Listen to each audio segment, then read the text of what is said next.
Yes, and as we have jam-packed speakers coming up today, please allow me to kick off today's exciting session. We bring you a truly inspiring voice in global education. Our first keynote speaker is Professor Thomas Stubbs, a leading expert in educational technologies and social learning. He is now based in the German University of Digital Science, where he helps shape the future of online learning at scale.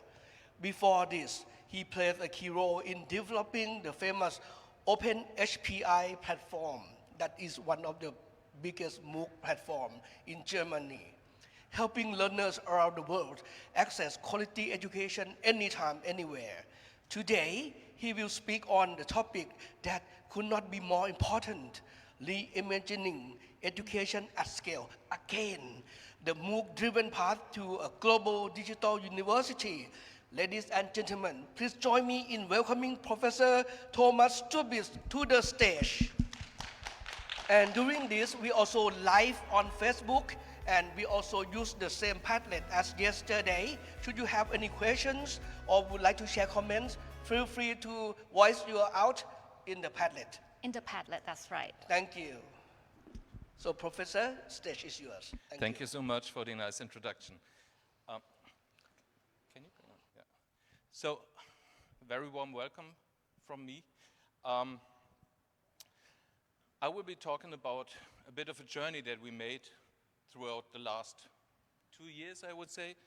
And to get started with that, let me take several steps back into the year 2008.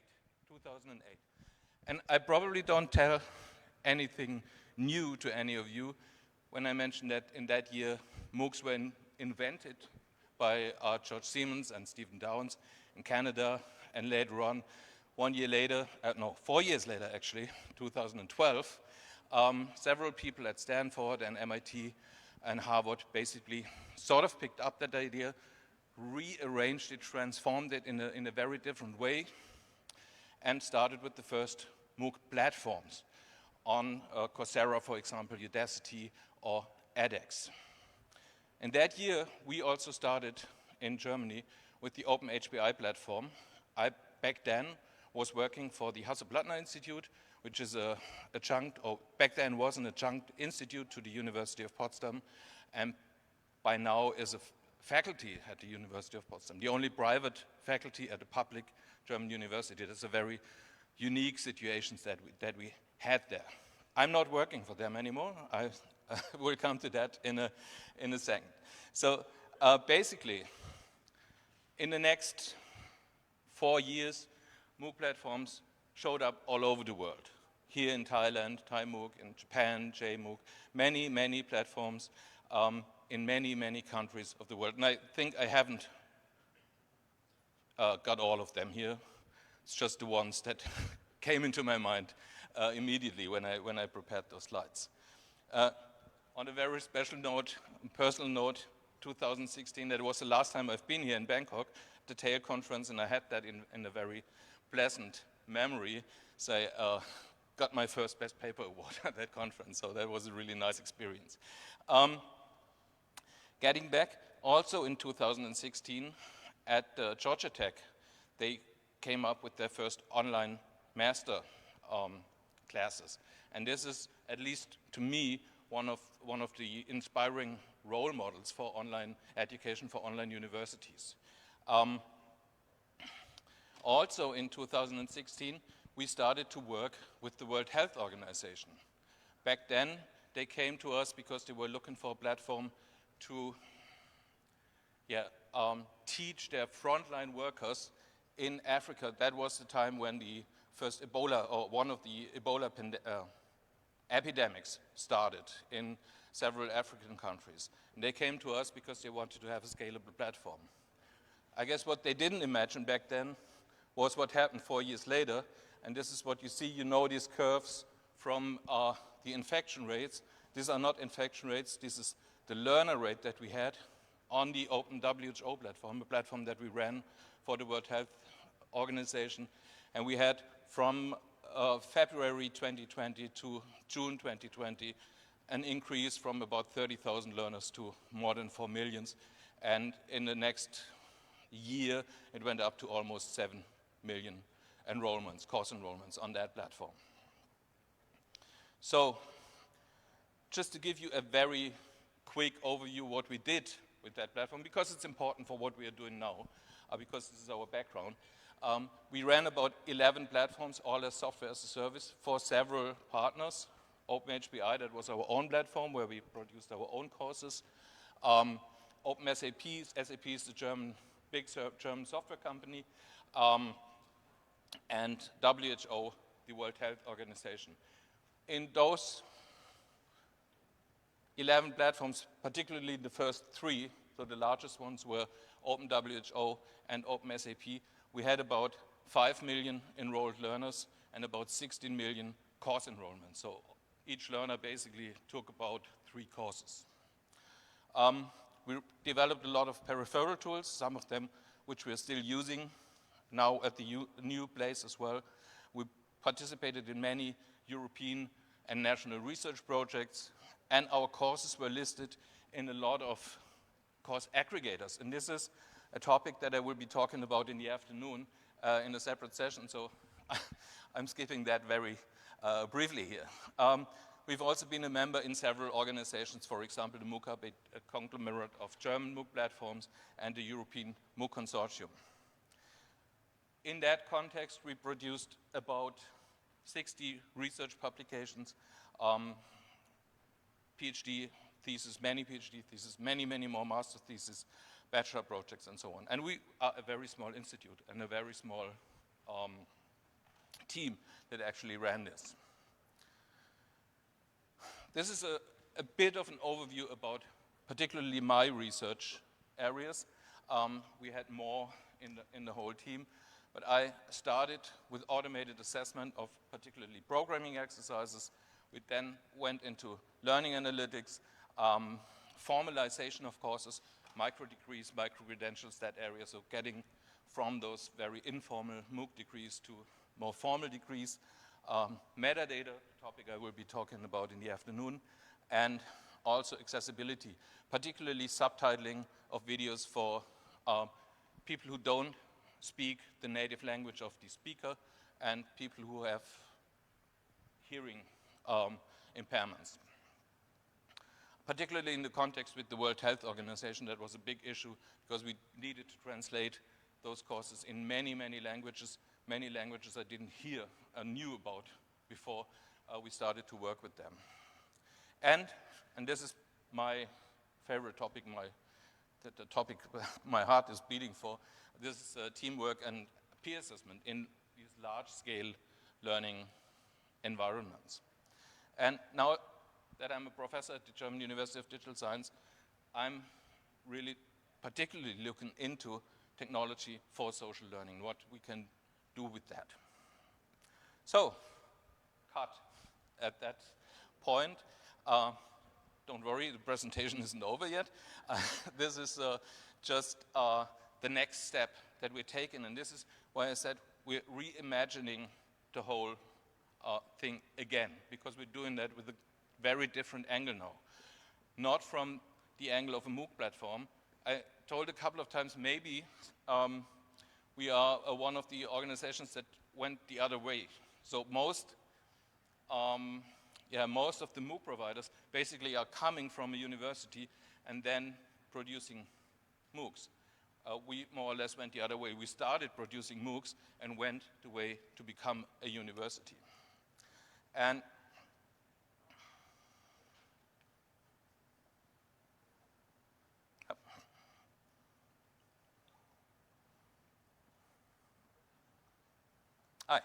here we go.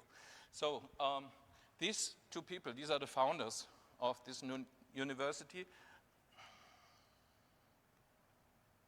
Am I hitting the wrong button? No. So basically Professor Mike Friedrichsen and Professor Christoph Meinl, he's been also one of the the leading person behind the OpenHBI platform, and this is why we came from this online environment into this new thing. And we merged two concepts here because the concept of Mike was a very different one. He had a hybrid concept in mind. People studying at our premises in a digital way. But we basically merged that in a way that we have the premises. We're using those for studios, for offices, for events and workshops, but we are doing the whole learning experience for the learners. This is fully online, so we don't need the students to come to our premises. We don't even need them to come to Germany. We will see that in a minute. The whole thing is funded and founded by a non-profit organization. It's the German University of Digital Science Foundation. So we don't get any public money. We have to work with donations, and we have to work with the students' tuition fees. We're very sorry about that, but we need to make the thing sustainable, so it has to carry itself at some point.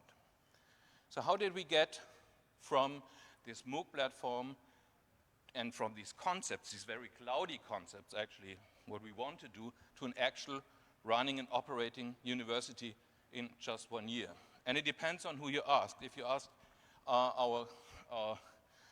the people from the ministry, they say it never happened that fast before. If you ask our founders, they say it took ages. So it's really a question of perspective. So actually, we wanted to take the OpenHPI software and build the whole thing on that. We didn't do that for many reasons, and basically left behind the software and also the tech team. They just didn't want to come. So what we took was our expertise, mine, Professor Meinels, and several other team members, and from that, and some people who worked with us there, and from that basically founded this German University of Digital Science.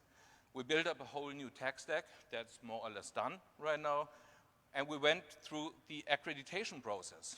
And this was a real bureaucratic effort. I don't know who of you went through the process of founding a new private university in a country where private universities are not the norm, but the exception.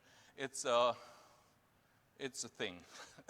And we're happy that this actually is also done. So we now are a fully accredited, fully state-approved German university. We had to appoint professors. We made a record in Germany appointing the most professors in one day ever. I think it was 13 professors that we appointed in one day. Of course, we didn't do the process in that one day. There was a lot of process going on before. But normally it takes about 2 years to appoint one professor in a German university, so we really made a big effort to get that done quickly.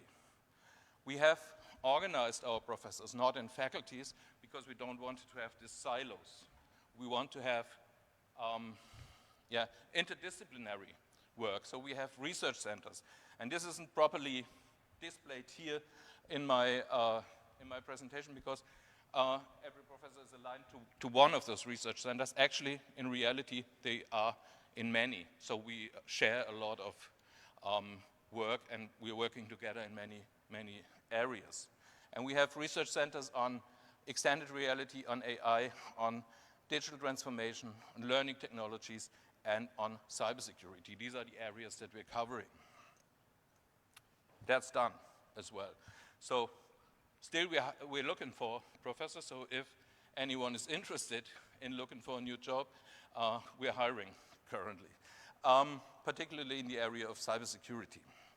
Of course, professors are very important, but they are actually not able to run such a platform on their own. So we needed a big team. We also built that up in a very, very short time. That's done as well.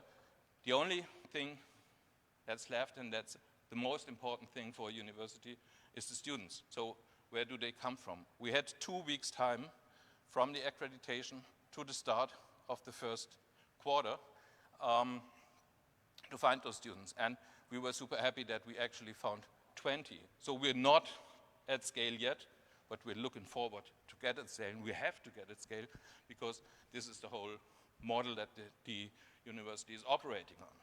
So we need to get more students, and we need to get them quickly. And this is basically why the biggest part of our team currently is the marketing team. And then, of course, we have all of the other things that you need to run such a thing. And one of the most important, or the two most important teams, are the IT team and the content team. We're talking about a global university. So we were very proud, and I'm still very proud, that we made it with those 20 students, that they actually came from all over the place. Not everywhere in the world yet, but really many, many different locations. And I'm really happy that we have students particularly in sub-Saharan Africa. We have students in Nigeria, we have students in Ghana, we have students in Kenya. Many of our students are living in Germany, but they not necessarily are coming from Germany. So we have many students coming from Russia, for example, who came to Germany, who now live in Germany, studying with us. We have students in Ireland, we have students on the Philippines. Actually, it's one student on the Philippines, and he's in a bit of a bad position right now because he's the only one. He's completely out of the time zones of everybody else. So one of our USPs basically is that we can offer, that you can earn a German university degree, European university degree, wherever you are and wherever you come from. And I think this is a very unique thing that we can offer here, because many of the other universities in Germany require that you move to Germany or to any other European country before you can study with them. And given that, it actually makes our offer not that expensive as it might look from the beginning. To get there, one of the most important things that we need to do is we need to build trust. We are a very new university, nobody knows our name. So what we need to do is we need to get the word spread globally, and we need to build trust in this brand, so to say. For that reason, we are building global offices. We have already global offices in India, in Uzbekistan, in Mexico, and we're looking for more places and for offices all over the world, actually, to help us basically attract students. We also have a list of what we call ambassadors. These are well-known people who basically help to spread the word and to build the trust. And we have, of course, an advisory board, but there's also at least one name that I want to mention there. This is Johanna Wanka. She used to be the German Minister of Education, and she's on our advisory board. This is a very helpful personality. We know that it's really important to work together with others, particularly as small institutions. So one of the first things that we started was that we joined two big European projects. They're called Digital for Business and Digital for Security, and we're building up European master study programs, online study programs, with many other universities and consortium partners. You can see these consortiums are big. The Digital for Business is already quite big, but the one for Digital for Security is a huge consortium with so many partners, which is a blessing and a curse. I don't know who of you worked in such big consortia. This can be quite exhausting. But it's also a really good experience to work with that many people and to get all of these influences together. We are also in partnerships with the European MOOC Consortium and the MOOCA project, so basically we took that over as well from the OpenHPI platform. And I want to give you a very quick glimpse into the ecosystem of our technology that we're using. And I'm going to run through that very quickly. Of course, we have a website. We are running a campus management system, which is a software as a service that we're using. We have a partner for that. We have a payment system. This is fully automated. So basically, the whole application process, even if it's strong, so we need to make proof that the students have all these requirements that they need, is as automated as it can be. We have a single sign-on, a central single sign-on that we're using. Students have access to all office applications that they need. And we have a central part, and this is our learning management system. We're based on OpenEdX, on the OpenEdX learning management system. I'm crying with one eye, laughing with the other, that we switch to that system, don't use our own. but I think it has been a good decision in the end. And then, of course, we have many, many other tools around that. Lots of LTI tools. We've heard about that yesterday in one of the talks in the afternoon. So many tools that basically integrate with the learning management system to provide a more diverse and a more extended learning experience.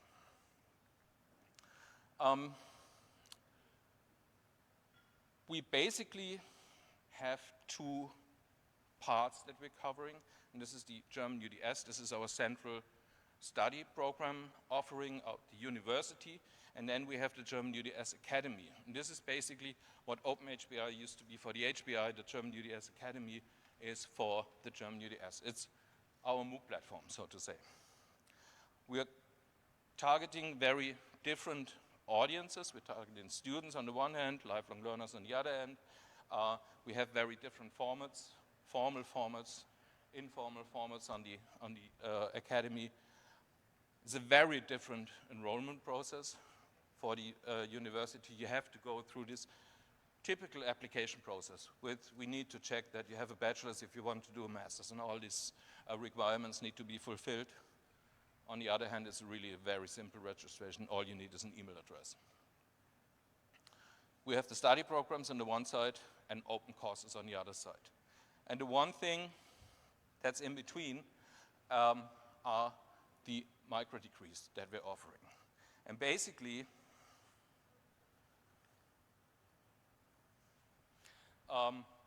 they are open for everybody. Everybody can take them. They can be stacked into the master and MBA programs. This is when not everybody can do that, because then you need to go through the application process again, unfortunately. But they're not free, so you have to pay for them, actually.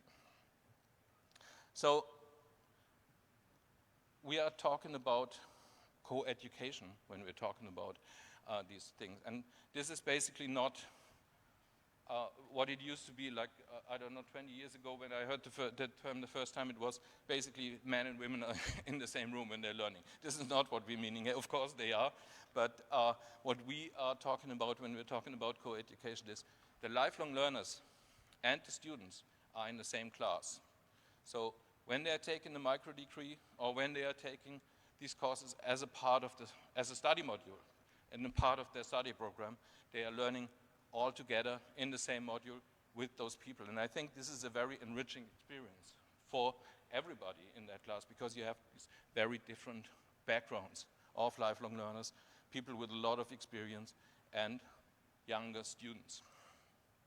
I have to admit, however, that our students are not that young anymore, because we only offer master and MBA programs, so they have some experience already as well.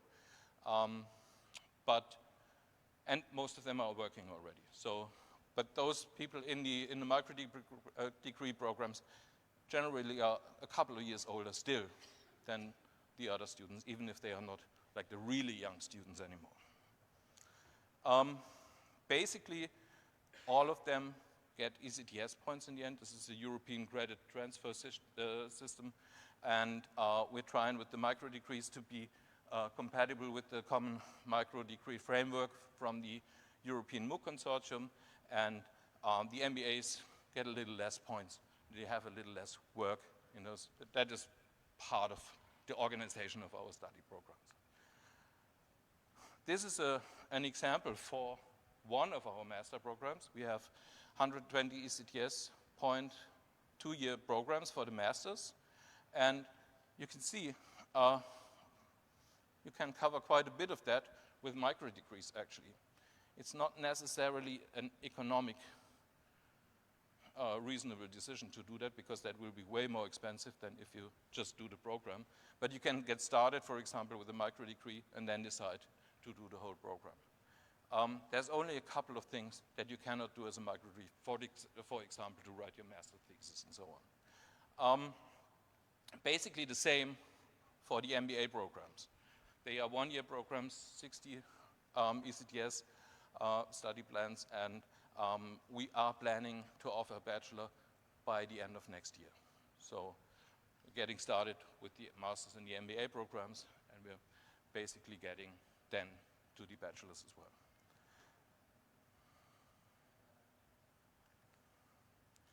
This is just to give you a very quick overview, and I have to hurry up a bit because I have a couple of other things that I want to cover, of the courses that we're currently offering. The first slide was the modules and the micro degrees, and this is a list of the open courses that we're currently offering. So they basically are accessible for free, and everybody can take them. You don't need to do anything except for registering on the platform. And we hope that once we have don't have to focus that much on the study programs anymore, because they will be there, then we can create more of those open courses and deliver them to a broader public.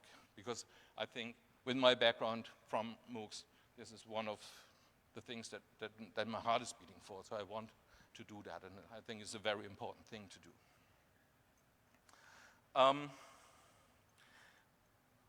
Let's see if the videos work. So basically, this is one of the things that I would like to show you. A couple of slides have been missing, but I can talk about this also without the slides. So maybe just let's have a look in this video maybe. This is when we started thinking about a virtual space where students can go and can studying.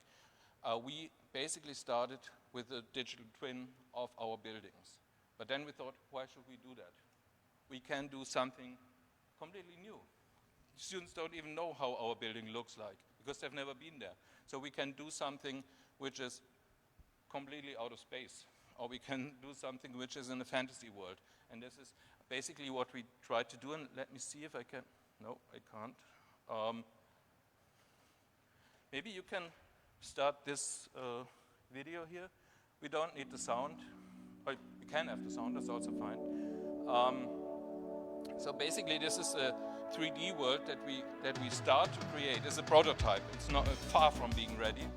And this is a very first presentation of that thing during our first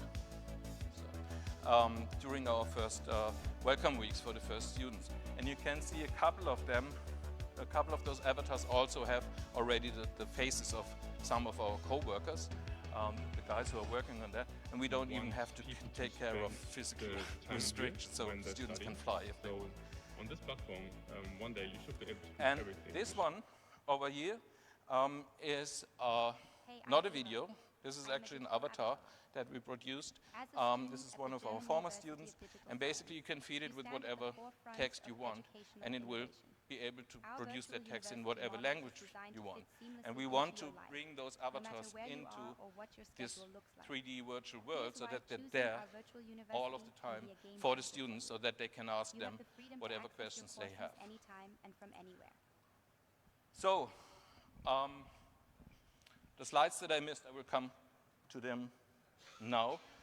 One of the things that I think is very important to do, this is to go beyond those classical MOOCs in such study programs. We cannot just do videos and self-tests and stuff like that. So what we try to bring into these programs is something like project-based learning, teamwork with the students, and also with industry partners. We did a couple of projects already that I did in my Python classes, for example, when we've been working with the Open edX platform team, with the XM Collaborative, and so on. So to come to the end of my presentation, what we are looking for is basically all sorts of collaboration. We're really, you saw that with the European projects, we're really open to and embracing collaboration in any kind.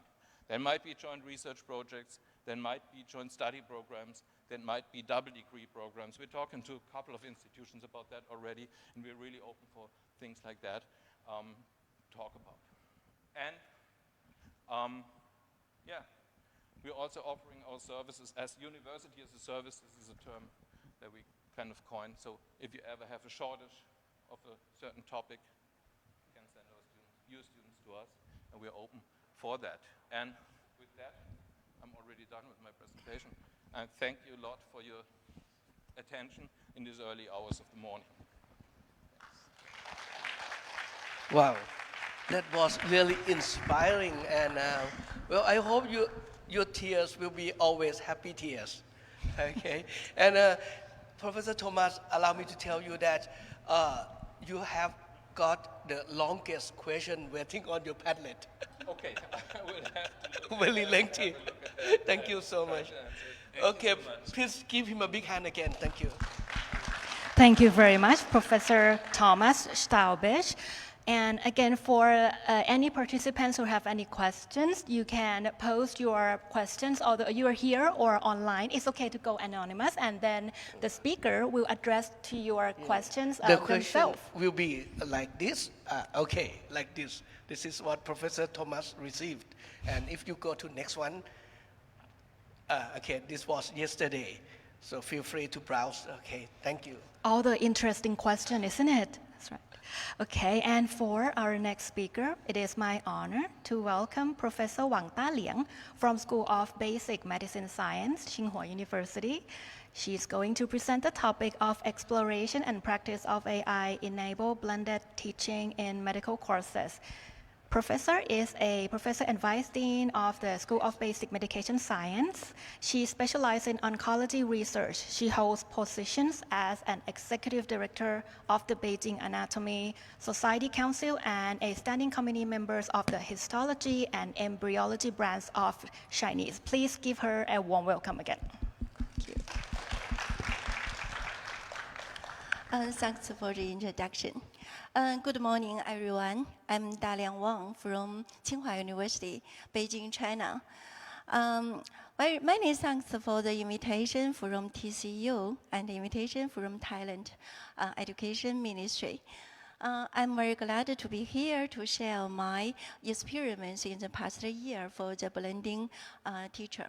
So today's topic I will introduce is exploration and practice of AI-empowered blended teaching in medical courses. You know, I'm a medical teacher. Okay, the content I will introduce today include 4 parts. The development trends of digital transformation in education. Then the core technology and measure. Next, the exploration and practice in my case. So the last one is reflection and prospectus. Okay. The first part, I will introduce development trend, digital transformation and education in China. You know, in China, recently, there are a lot of policies about AI education policy. I think all over the world, that's the same. For example, according to the report of the, According to the report of the 19th National Congress, in China, we need to build a high-quality education system, and we need to promote the digitization of education, build a learning-oriented society and learning-oriented country. Anyway, another example, according to the policy from Ministry of Education, in China, we need promote digital transformation of courses, textbook, and teaching methods. In detail, we need to improve the knowledge graph, construct ability graph, and promote intelligent upgrading of the curriculum system, test system, and teaching system. Okay. Looking back to the 25 years of the university course construction, we can see from the New Century Network curriculum in 1999 and to online video open class in 2011 and to 2013, we started massive open online courses. So this is the first year of MOOC in China. And then until to 2017, the virtual simulation experiment teaching emerged in China. And from 2019, in China, we started the evaluation, the first class and graduate courses. And now, recently, we started to integrate knowledge graph and AI empowerment into our courses. So you can see the 25 of years of education in China is the upgrade of digitization and informalization. So I think this is important to accurately to evaluate the education trends for the administrator and educator. Okay, let us to imagine as well how about the development trends and of teaching in digital and intelligent era. So you can imagine in traditional teaching, and there is a teacher, a student, and a textbook, blackboard. And now we have a lot of online teaching resources. Also, there are smart education approaches, such as intelligent classroom and remote classroom, teleclassroom, or also there is AI assistant, AI study companion. So between teacher, between teacher and student, we needed to face-to-face communication. And now between teacher and student, there are a lot of more resources and more spaces and more assistants. Okay, according to the trends, development trends, we can analyze the necessity of blended learning for medical teaching. We can analyze the limitation of traditional medical teaching. There is a larging knowledge update and content limitation. Also, the teaching model is monotonous, limiting student initiative. Also, there are time and space constraints and efficiency issue. Anyway, and after digitalization brings opportunities for the transformation of medical education. Using the blended learning, we can break through the constraints of time and space and integrate a vast education resources into our courses. Also, empower students. We always emphasize student-centered learning. So this is a good message. Also, to promote personalized teaching and precise feedback. As to the development and the innovation of blended teaching, I roughly divided the blended teaching into different stages. The first version 1, I just wanted to say the version 1 means narrowly definition, online plus offline teaching.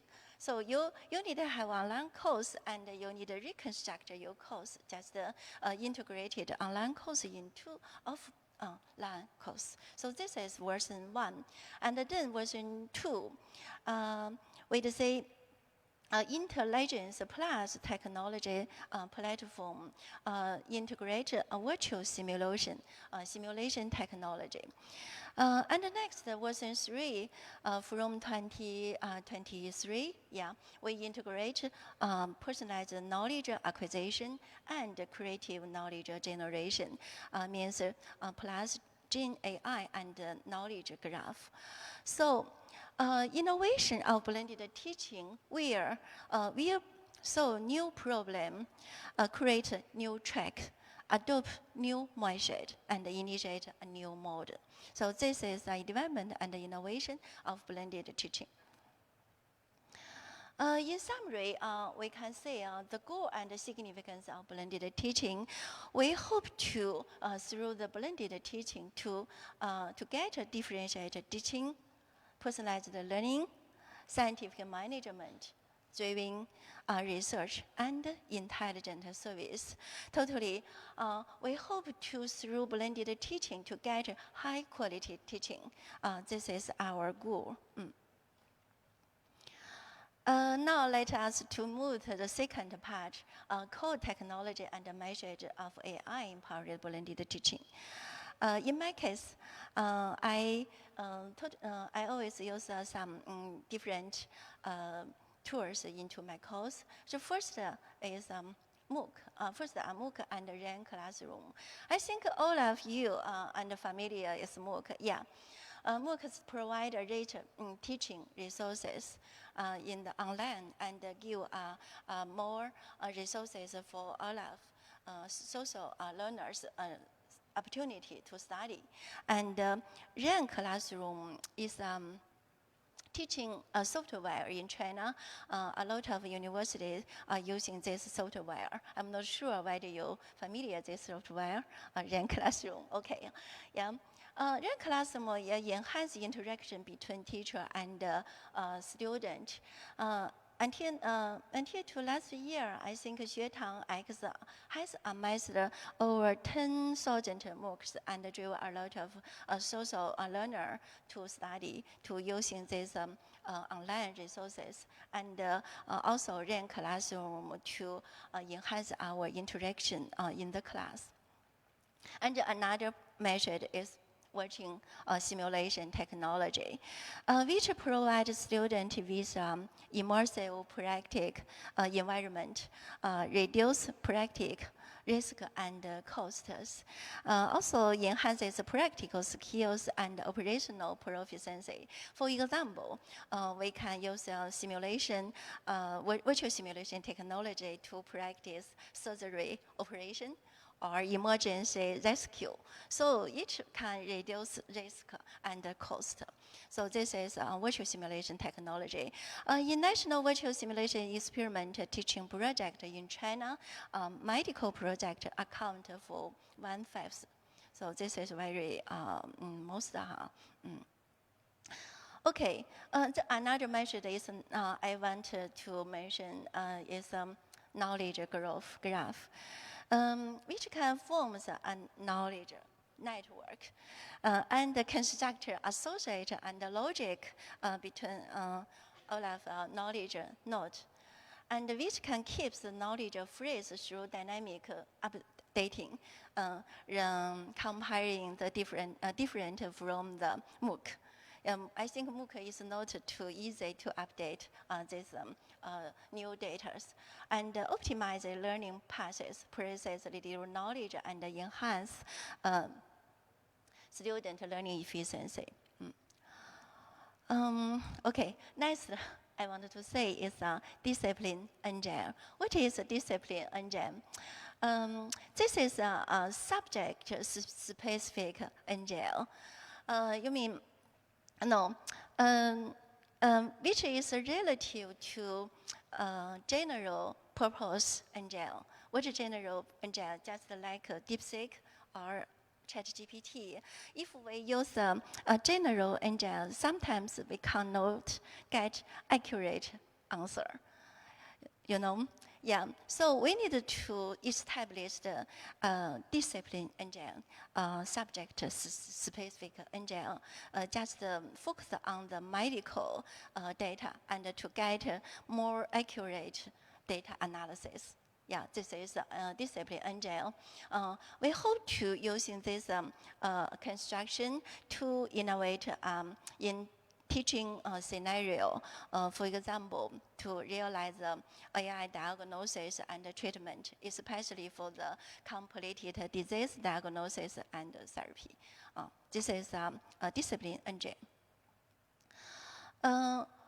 For the AI empowering, AI development, we hope AI empowers quality and efficiency improvement. We hope AI enter entire whole process into the class.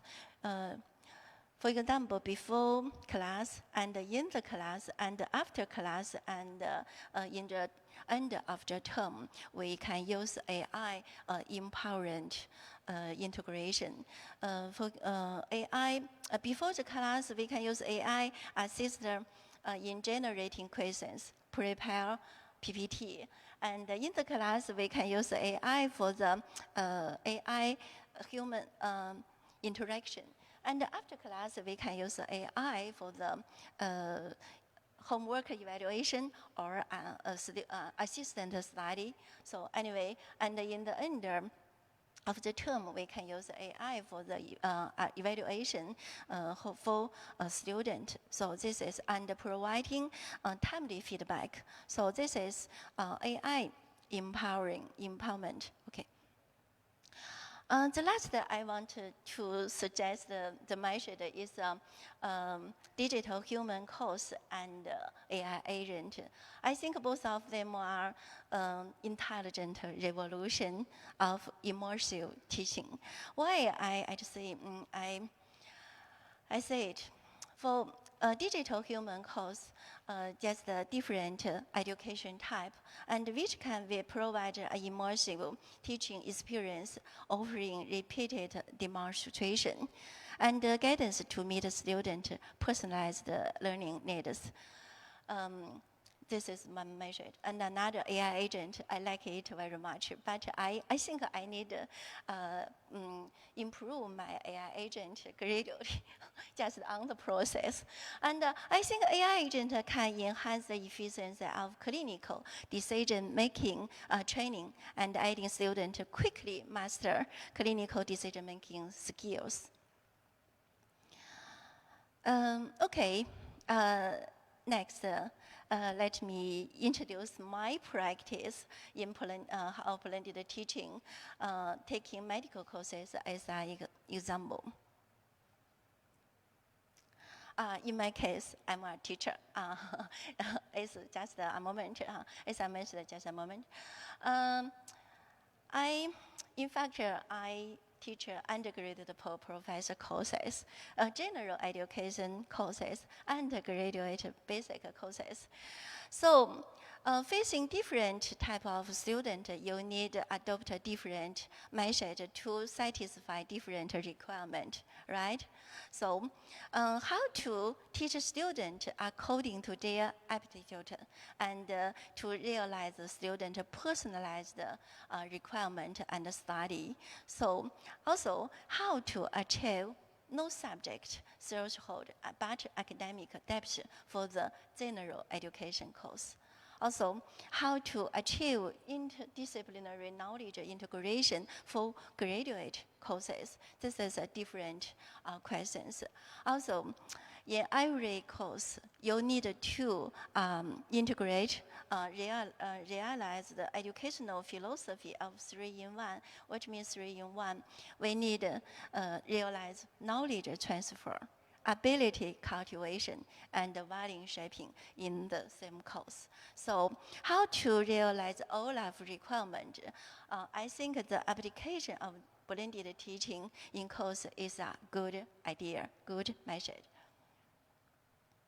So what I do for the design of the blended teaching, in my case, I always, before the class, I send MOOC videos, ask some little tasks, and allow students to do independent learning and record a little simple doubt. And then in class, besides traditional knowledge transfer, I will integrate answer questions using a RAN classroom or a software, and integrate case analysis and group discussion, flipped classroom, the internship visit, also a little human machine cooperation. Also in China, we will emphasizing implicit education. So. And after class, we hope to, I always assign some homework to practice questions and allow students using null graph to study independently. And AI assistant will help students to answer some questions. So this is after class, and at the end of term, I always using different evaluation for the student, including some literature review, final assessment, especially for the avoid ethicals of AI. I always emphasize exam.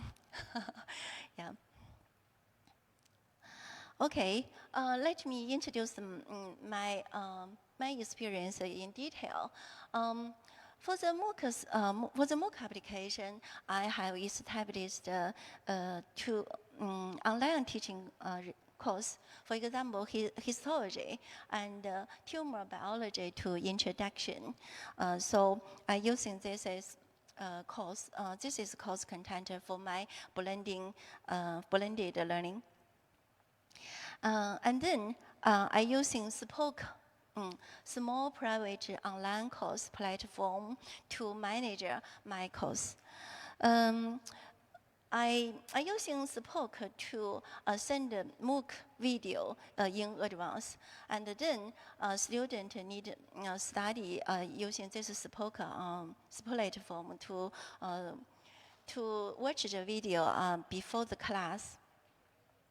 In the classroom, I always, in fact, any class I will use a rain classroom for the teaching process. For example, here's the student number and record my lecture video, and this is shows the interaction activity, and this is show the student study ability, answer character ratio, and this is questions practice, and this is a bullet comment for these courses.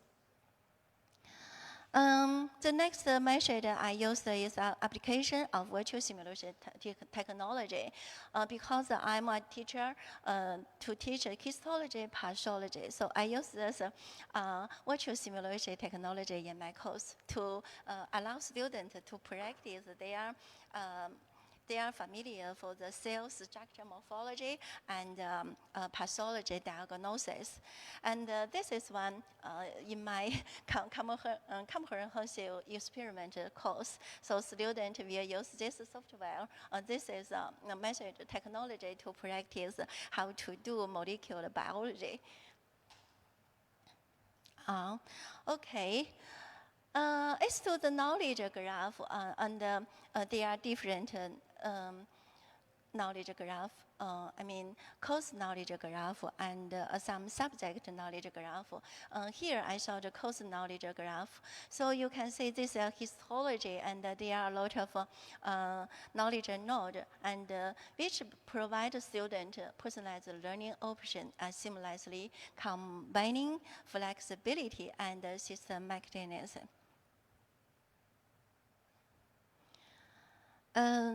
This is a discipline engine. Discipline engine, I construct a discipline engine based on the knowledge graph. This course named Chinese digestive system,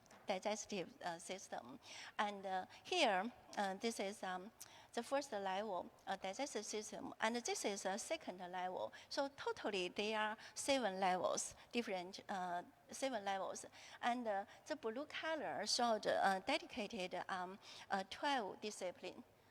12 disciplines include such as anatomy, histology, pathology, pharmacology, internal medicine, and surgery.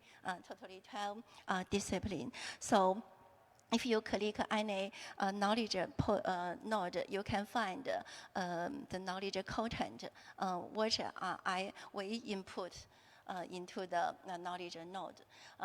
I construct this knowledge graph according to the logic and model is included a concept, Trinity education philosophy, transfer, knowledge transfer, ability cultivation, value shaping. And I hope to, there is a 3-man lens I mean, when I teach a student knowledge, I hope to student connect with clinical application and research, scientist research understanding. So this is our philosophy. And then I input all of knowledge content into the knowledge node. Although the construction process is timing consuming, but when students click this point, they are very smart for student understanding. Okay. So let us summarize some AI empowers AI functions.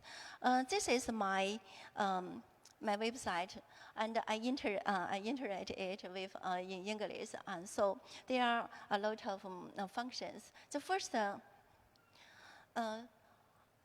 sorry, could you click here? Could you click here? Maybe. Okay. So you can find there are a lot of functions. 20 hours intelligent learning companion, mainly helpfulness for student, and the intelligent lesson preparation assistant just help our teachers. And the talking companion is mainly for our teachers. And the intelligent correction is mainly for the student, and resources retrieval is helpful both to both of teachers and student. AI agent collaboration is for student, and one click for question creation, just like this, and the student can get answer, and we can. We can get analysis, anything. Yeah, just for our student. Okay, this is AI functions. Okay, stop. Thank you. Next, I will introduce my online AI course. This course. The second one, Crazy Cell. Crazy Cell is my general education course. Now it's online, and it is which is AI courses. Yeah, I will show it later. Okay, so please click here. This one.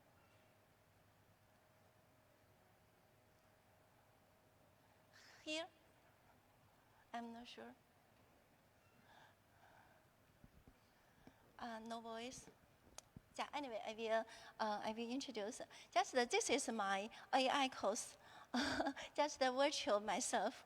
So when student can study this course just by himself, and he can stop the video at anywhere, and he can ask any questions and get answers. Also, there is knowledge guidance, and not very clear. And this is a script for my lecture. So this is an online course and a virtual online course, just similar myself. So a student can get a personalized study. Okay, this is a digital human courses. I think this is a new type. I think maybe a lot of students like this one. Yeah. Okay. AI agent. This is doctor-patient consultation simulator, and using this simulator, you can become a doctor or patient. You can make some conversation with this AI agent to practice your diagnosis skills. So this is AI agent. I like it very much. But this is process. Yeah. Okay. Let me give us an example in my courses. Yeah, this is a tumor biology to introduction. So before the class, I will send video make a leader learning of MOOCs. And then in class, I will using the classroom, Ren classroom, some and different various measured to in the class, into the class for the realized blended teaching. For the practice class, I can apply the virtual simulation technology. And I will always design some flipped classroom to practice student. After class, I always assign some homeworks and allow students using AI assistant to get some answers, and allow students to now to apply knowledge graph to practice to realize their personalized study. And at the end of the term, student, I using the multiple formative assessment to evaluate a student. Okay. Now is the last part, reflection and respecters. I using the AI empowerment blended teaching, and I'd say I get a lot of positive results. For example, I achieved the objective of no subject threshold but academic depth for the general education courses. And I realized the concept 3-in-1. And assist in teaching management and answer questions. Also integrate interdisciplinary knowledge. They are different disciplines, right? So integrate deep knowledge, realize personalized learning, enhance ability, clinical thinking, and scientific research thinking.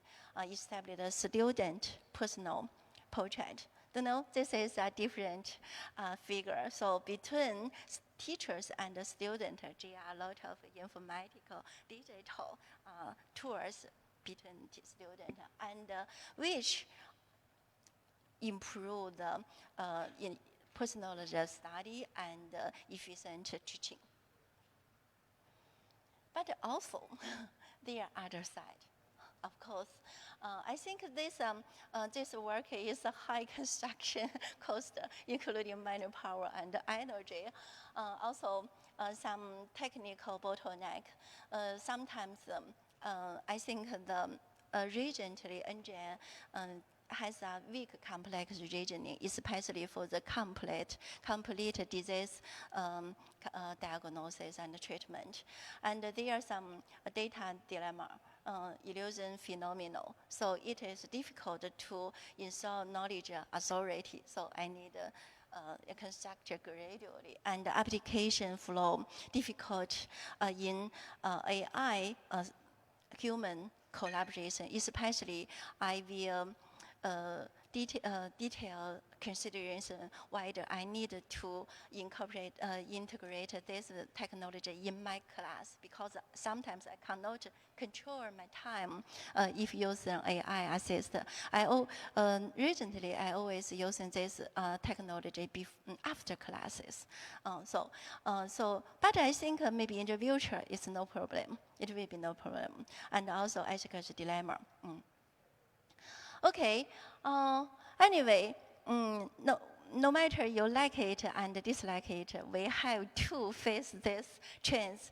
And the current development trends is we have AI already come to our life, to come to our education. And we need to consider it and to reconstruct of teaching space. Maybe in the future, bundleize classroom, integrative virtual and real element. And we need to consider evolution of teacher role. The new role is AI human dual teacher system. And then we need to consider cognitive mode upgrade from passive acceptance to brain computer synergy. Also, the key technology breakthrough, we need to strengthen the construction intelligent content engine and the construction of multimodal interaction system. Also, strengthen ethical supervision for our education. Okay, that's all. Thanks, supporter from Tsinghua University and XUE-TIAX. Thanks for the invitation of TCO and the talent ministry. Thank you very much. Thank you so much, Professor Wang. Thank you. It was a very lovely presentation. And you also have really long question. Okay, can we see the Padlet, please? Yes. And oh, not this one. Could you scroll until you see Professor Wang? Good. Oh, by the way, there is an announcement. There's an announcement. We'd like you to know that Professor Okada, one of our esteemed speakers from yesterday's session, he has set up an interactive VR booth just outside the room. We encourage you to stop by and experience them during the break or lunchtime. I will definitely Yeah, it visit. looks fun, like you are moving your hand around. Yes, exactly. Up in the air. I want to create one simulation myself. I'm going to learn how.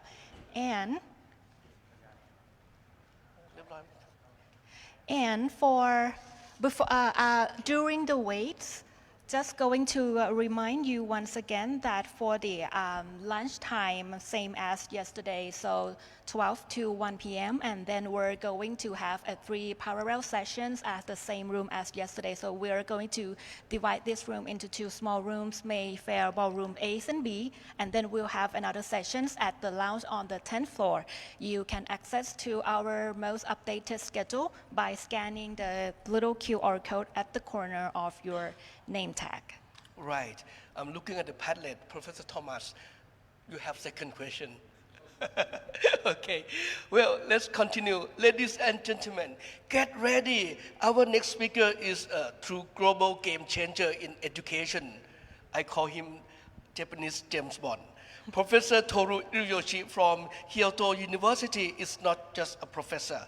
He is a visionary who has been shaping the future of learning over the 2 decades, from Japan to the US, from Kyoto UX to MIT, from advising governments to reimagining MOOCs with AI.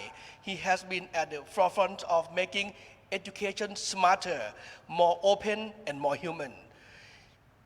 He has been working with many world-class leaders, published influential books, and built learning platforms that reach out to millions. And today, you are in for a powerful journey into what is next. His keynote is called Envisioning AI-Enhanced Next Generation MOOC, from personalized mastery learning to global learning collaboration. This won't be just a talk. It will be something inspiring. So without further delay, please welcome him with a big hand.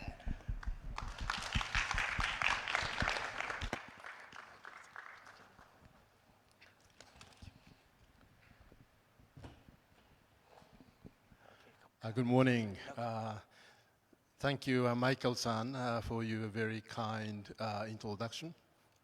And I'm Toru Yoshi from Kyoto University. And I'm not going to read this, but he already covered many. But my areas of research, educational innovation, and particularly focusing on higher education system, policy, and educational technology. And I've been a long-time advocate, both in Japan and the United States, of open education. So, from Kyoto. Actually, I was working in the States for 20 years, and 13 years ago, I came back to Japan and landed on Kyoto. How many of you have been Kyoto? Well, actually, not that many. So please visit. This is, I'm not, getting any. That's all right. But this is a typical kind of poster for this kind of tourism campaign. But a few days ago, I encountered something very interesting, which is this at the local train station. And guess what this is? This is a recruitment poster of a self-defense force in Kyoto. Very strange. And I just wanted to use this kind of curious poster, for this keynote. This is my wishful thinking. But also, since the theme of this great conference is AI-enhanced education, I thought, well, something very complicated in many senses, it's like this poster, how the generative AI could see this. So I asked, ChatGPT, and surprise, surprise. Maybe if I ask the same question, to my undergraduate or graduate students, maybe they couldn't get this perfect answers, or cannot do deep thinking or analysis, which I don't believe now. So we just have to face the reality of what we are living in this kind of world now.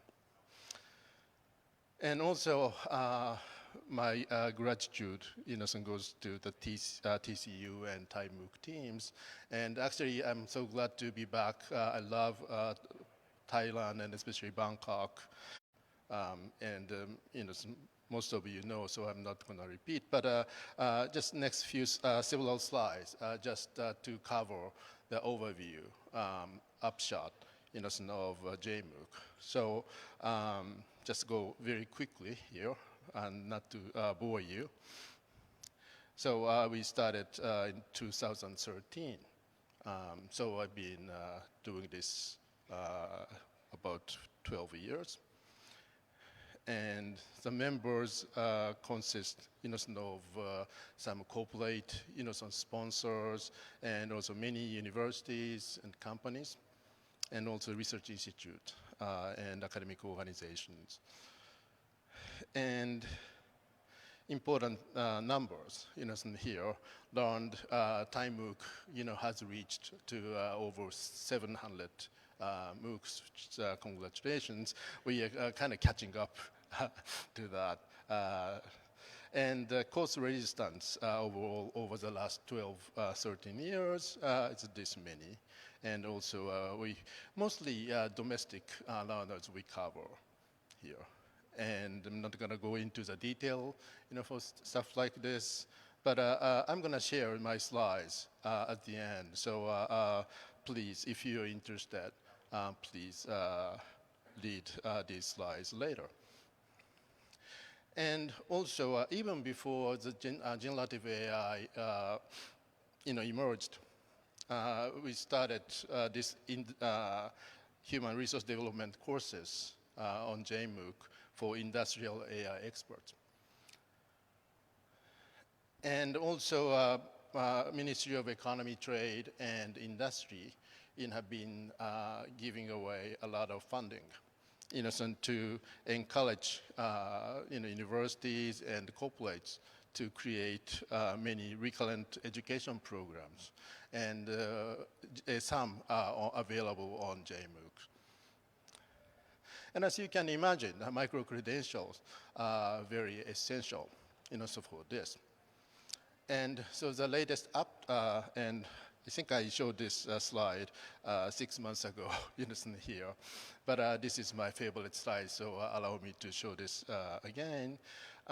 So I always compare these traditional degrees to when I compare traditional degrees to micro-credentials, using this traditional currency and virtual currency metaphor. So the beauty of virtual currency is we can make up anything, right? But it could be a subset of a traditional degrees, currency here, right? It could be exchangeable, I mean.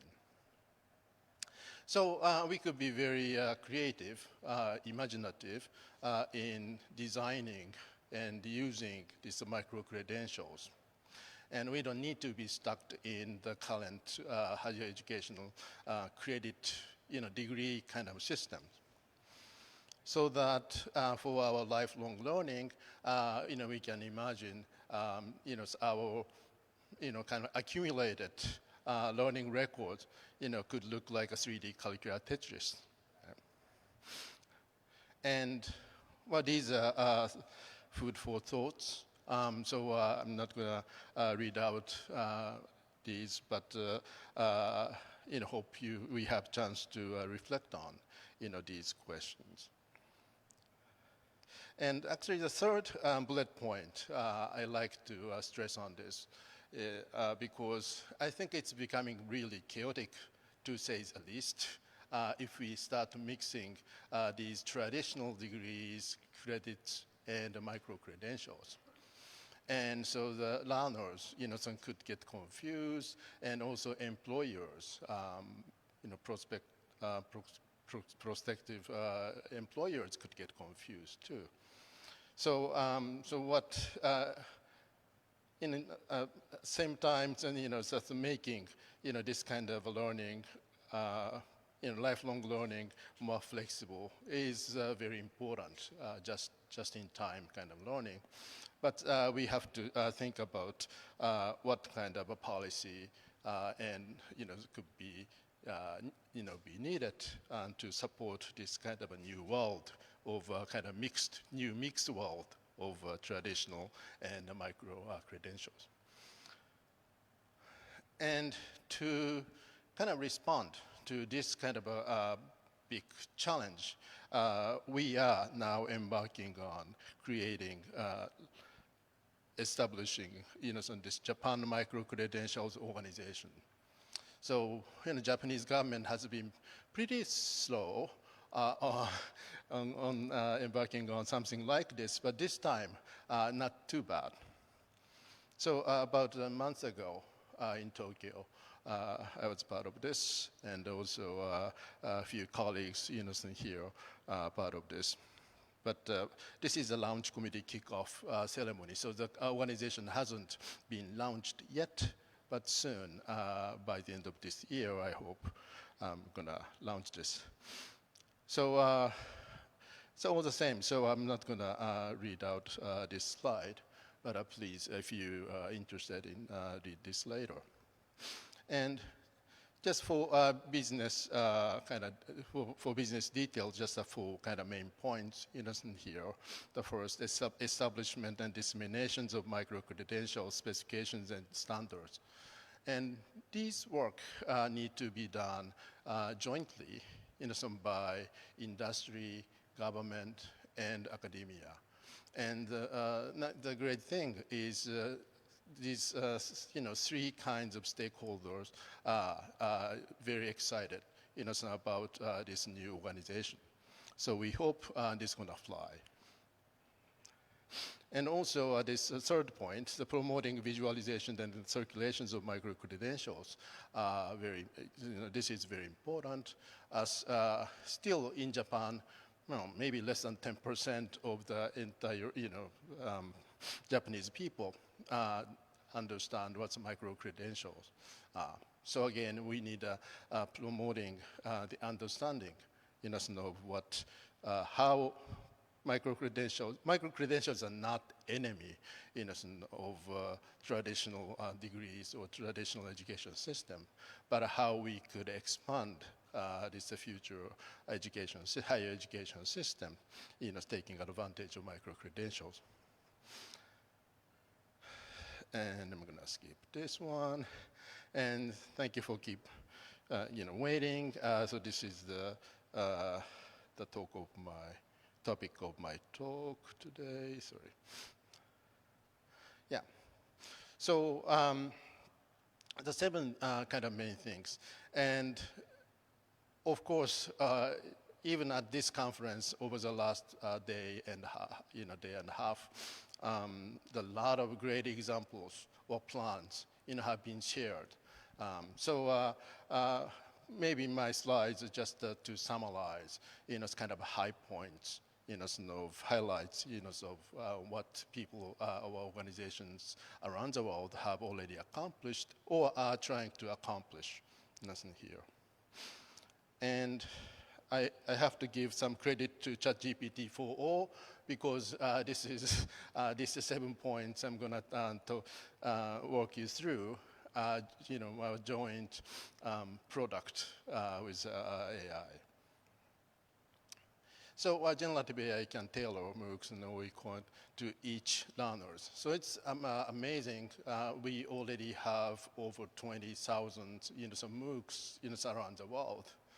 And I never say underuse, but we could just mix, revise, enhance, and so on, and to make all these 20,000 something MOOCs even more useful and get them to even more people around the world.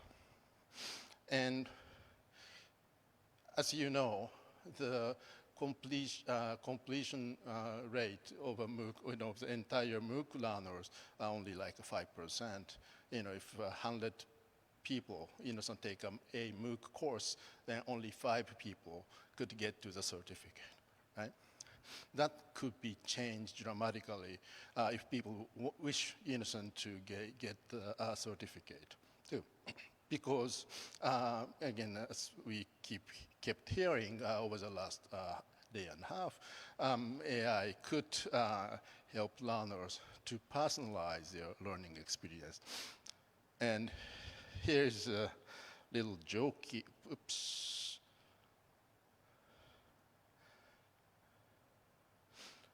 Yeah, so this is a real example. Maybe you have seen some of my funny but not so self-explanatory or helpful slides. I'm a very visual person. So this is a Gen Ed, general education, some course I teach at Kyoto University, and I use these slides. And so this day, I was talking about the history of MOOC to undergraduate students. And I'm kind of lazy, so I usually don't record my, in classroom teaching. But I always upload, some my slides, sent to our LMS, the Kyoto University. And there's one very naive, shy engineering student, and she always comes to the class. But one day she got sick and she couldn't come to the class. And so she downloaded my slides, and of course she couldn't understand at all. But the next week, she came up to me after my lecture, and she, so I'm sorry, I couldn't make the class last week. And I said, well, what happened? And I was sick, and I'm sorry to hear that. I'm feeling okay now. And she said, but I want to share with you what I did at home last week. So what she did was basically this very unhelpful slides. She uploaded to, in this case, better than my lecture. so I just took the part of on this, and so this see this underlined part, the imagery visually poses the questions of whether this diversity in the course duration leads to enhanced educational quality, something like this. So this little incident just made me believe. Well, I need to work with AI, so to help students learn. Maybe they're not quite understanding, some of my lecture. So AI, could be a great help. Yeah. For the sake of time, just keep going. And so automated content creation and adoption is another big, possibility, here. Because many universities or instructors, haven't started making, some MOOCs because it's time-consuming. It costs a lot. I don't have any, technical experts around me, and also instructional designers, surround me. But I think AI, could be a great help for many of those, things. And as two previous keynoters this morning talked about the great examples, and so intelligent tutoring and feedback is another promising area. And so my colleagues, JMOOC, so also working with TiMOOC to use AI and automated translation service to remove the language barrier between TiMOOC and the JMOOC. So that's another big possibility. And also support for active and reflective learning. And this one, again, I asked some undergraduate students at Kyoto University and how they use AI for their college learning. And many of them actually responded and say, well, I really use generative AI to summarize lecture content because the cost effectiveness is very important. I want to use more time on not the learning, but something else, playing games and some other things too. So just efficient learning is really the high priority thing, for them. And so I learned, they tried to accumulate, these, lecture videos or handouts and other things, slides and other things, and to generate the high-level summary, of lectures.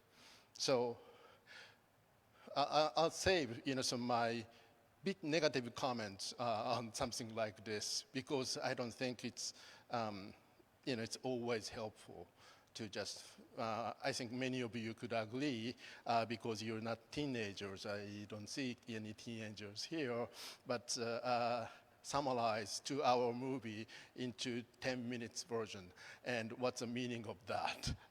So that's my point. And of course, it would be intelligent authoring tools, for instructors. And also, this is a big area, learning analytics and some other things. So we can truly do not just the MOOCs, but also in face-to-face teaching and learning. We can do things in really data-driven way from now on. And till this point, we tend to say, so okay, LMS can gather a lot of learning-related data. Some are maybe junk, but some could be useful. But it's too complicated and too many things we can gather, and we don't have time to just dive in, this and do data mining kind of stuff. But AI, could keep working for us 24 hours a day, and to come up with something we could easily overlook too. So it's very fortunate thing. And we should really put a lot of resource in resource and development in this area, for sure. So this is summary, and generative AI, even just the generative AI, and yesterday one keynote was talking about generative AI, just a part of AI, true. But even just generative AI could help us in many ways already. And it's a great, forward wind, both for learners and educators. But to conclude my talk, just one more thing. Well, I'm a big fan of Steve Jobs, of course. Always he was doing, there's no one more things at Apple Computer these days, so I'm very sad about this. But no innovation, real innovation. But so how we could not recreate, just move forward, move on to this AI-proof open education. AI-proof means, as we all learned, AI could advance open education, MOOC, OERs, open technology in many ways. But what AI-proof could mean? And because if we really think about things learner-centered way, then we start seeing many pitfalls and bumps ahead of us. I helped to make this book about 17 years ago. This covers the first Open Education 1.0. And then shortly after this, in 2012, the MOOC emerged. And so that opened the doors for the Open Education 2.0 innocent era. And now, and then in this book, so there's 3 components. We invited 39 authors for this 500-page book. But then when we started seeing this rapid development of MOOC, I quickly came up with this open practice. Now it's in place. So that's a great thing. And now AI just boosting up everything innocently here. But he's a real visionary, I think. Professor Joseph Aoun, president, still current president of Northeastern University, wrote this book about 7 years ago, meaning just before this general,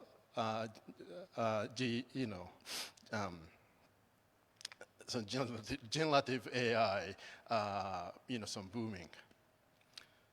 So in this book, he was really, envisioning the future universities in the AI-centered, world too. And it's really a big question is whether your current universities could survive or not. Really need to redesign many things. So again, it's not that level, but we have to think about open education and MOOCs in many different ways. But we could build on what we have already as a legacy of Open Education 1.0 and 2.0 too. So very excited, about a new journey, taking with you. So thank you very much. This concludes my talk.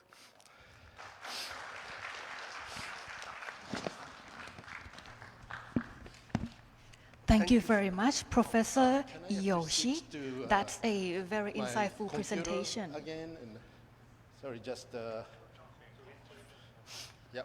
So give you 15 seconds more. Okay. 15 seconds to feel free to download Professor's All of slide. them lifting up the mobile phone. They all want your slides. That's very valuable. You can also use that for future reference. Thank you very much. Wow, that's very insightful. And I personally love the 3D curriculum model to this. That has truly expanded my perspective, of course. And I can see that there are 2 questions waiting for you. Short ones, but not easy to answer. So Sensei, 2 questions for you there. And ladies and gentlemen, well, it has been very productive morning so far, right? It is. And I think it's time for our short networking tea breaks. It's going to be now until 10:40. We are going to be back in this room again. We have 2 more special sessions waiting for you. Okay, see you then. Thank you. Thank you.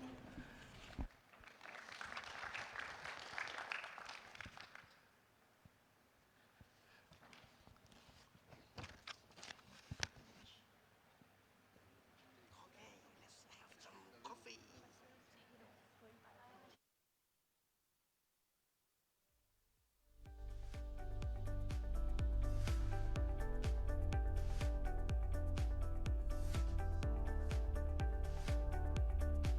ขอเชิญทุกท่านเปิดได้ไหมฮัลโหล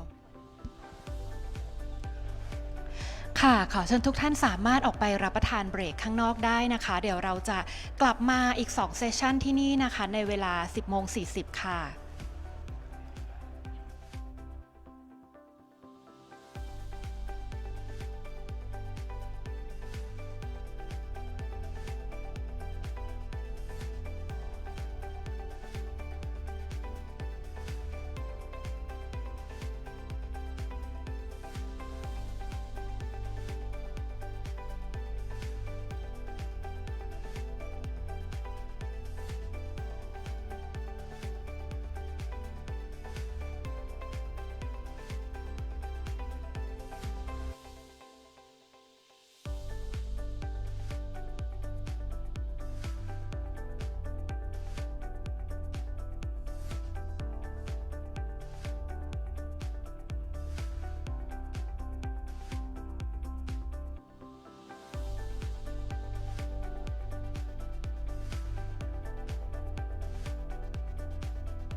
Hello, hello. Welcome back to our second session for today. And we still have more speakers waiting to deliver stunning presentations. Let's start, shall we? Yes. It is my great pleasure to introduce Associate Professor Bawon Prapasarathorn, Executive Director of Knowledge Network Institute of Thailand. He is going to be here and present the topic of National Catalog and Micro-Credentials. Professor Bawon, he is a respected academic and a leader in the fields of digital technology and education. He has a strong background in information system. He is also the forefront of driving the use of micro-credential to support lifelong learning. His work has significantly contributed to the advancement of technology-enhanced education and flexible learning pathway. Please join me with the warm welcome of Professor Bawon on the stage, please.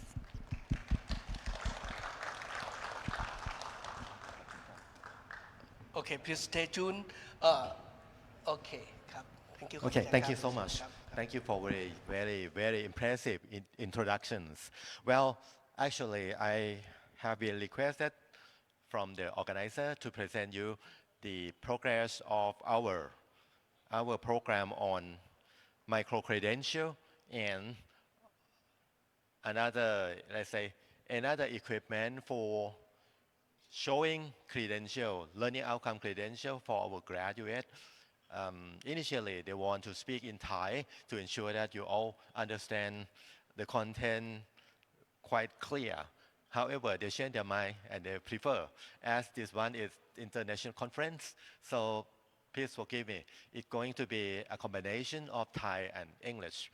And any part of my presentation that are closely related to Thai, please be please forgive me for the international audience that part will be in Thai. Okay, so my topic is about credential wallet and micro credential, and if you want my presentation, you can scan from this QR code. It in the PDF file format ready available for you to understand and you to see it. This actually the Thai challenge, actually really Thai challenge. From the research finding from World Bank recently, it is found that most of Thai people, most of Thai working class people do not have enough literacy, do not have enough digital literacy, do not have enough. I'm very sorry to inform you that 1/3 of our population, no, 1/3 of our workforce are considered to be insufficient in social skill and emotional skill. See, 1 in 3 people of our colleagues are not qualified for working with people effectively, and they cannot control their emotion effectively. This is the reason why we see many conflicts in Bangkok street and maybe along the Thai border, sure. And on the second one, if you see it, this one. Among 10 workforce, 7 are not qualified for working with today technology on digital. They use technology, they use digital, they use social network. However, they do not use it effectively. What I mean is they cannot create new value or new impact, new benefit for this society. 7 from 10 people cannot. They have digital gadget, but they not have ability to use it effectively or to use it to create meaningful change for Thai society. And worse than that, about 6 from 10 of us, of our colleagues working in Thai society, they do not have enough literacy. Literacy in this sense does not mean that they cannot read, they cannot calculate mathematics, but it means that comparing to people in high income country, comparing to people who work in Thai income economy, in high income economy, university, and you see your student, once they see the announcement from the university about what they have to do in the starting of the semester. They have to register their courses, and once they read the announcement from your university, they turn back to you and ask, my dear professor, what should I do? What have I do to register my course? This is kind of not enough literacy in comprehend, suffer about 3.3 billion baht, 3.3 billion baht on this inefficiency, incapability. So how can university, how can higher education in Thailand help this country to solve this problem? This is a serious one. 3.3 billion baht, 3.3 billion baht from lacking of foundational skill. So I urge you who work in university to work together to solve this problem for Thailand. If you want Thailand to become a high-income country, my Thai colleague will know that this lady, Professor Pansali, she's the chairperson of the Higher Education Commission on Standard, Higher Commission on chairperson of Commission on Higher Education Standard, GOMO in Thai. She told me recently that the challenge for Thai university is that since we do not have enough foundational skill for our citizens, then we need to provide lifelong learning, and we need to do it in a professional way. So she encouraged us to provide lifelong learning from university at higher education level. She encouraged us to combine between traditional program and modular program. It means that she encouraged us to provide flexible learning pathway to our students and for our Thai colleague. And she urged us to become more professional. So she requests us to follow professional standard framework initially started by UK system. And she told me that the most important one to solve the problem of lacking of fundamental skill is that we need to improve future skill and soft skill. For example, she encouraged us to support our graduate to have sufficient critical skill, sufficient, let's say, communication that can engage collaboration between the team, working team, and most important of all, she believed that Thai graduates need to have good creativity. Do you agree with her? And this one, anyone who is working with outcome-based education will know this guy. Dr. Bandit Tipakon, formerly Vice Secretary of the Office of the Higher Commissioners. He said that right now our system focus too much on granting degree, ให้ความสำคัญกับใบปริญญา rather than focus on student learning outcome or graduate learning outcome. He said that this is why Thai society focus too much on having degree rather than having skill, having knowledge, and having character that is qualified for working effectively in the society. And our assessment, our education assessment focus too much on time period. We focus too much on the time professor and student working together rather than focus on what professor provide or what professor induce to be happen in his or her student, the learning outcome. So he asked us to focus more on learning outcome assessment rather than counting the credit, counting the university credit, counting our credit we are familiar with. Instead of talking about 120 credit for for bachelor degree graduate, he asked us to check whether our bachelor graduate are well equipped with the promised learning outcome for that program. And most important one, Dr. Madid said that the connection between what we taught in class and what our students work in their factory, in their business, are different. So we have a huge gap between what has been taught in university program and what industry and business require. All these challenges let us encourage us to thinking about lifelong learning. We have to transform our higher education from granting degree to providing learning outcome, at least to support foundational skill at the good level for Thai society, for Thai community to upgrade our income, and as we expect for decades that one day we can become country with high income after decades of middle income country, upper middle income country. And well, this is another thing that I would like to tell you.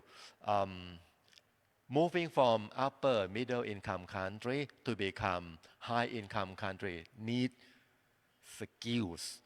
I mean, we need higher percentage of our skilled workforce. We need our people. We need more people in our community to have high skill, comparing to the linear interpolation from the middle income country.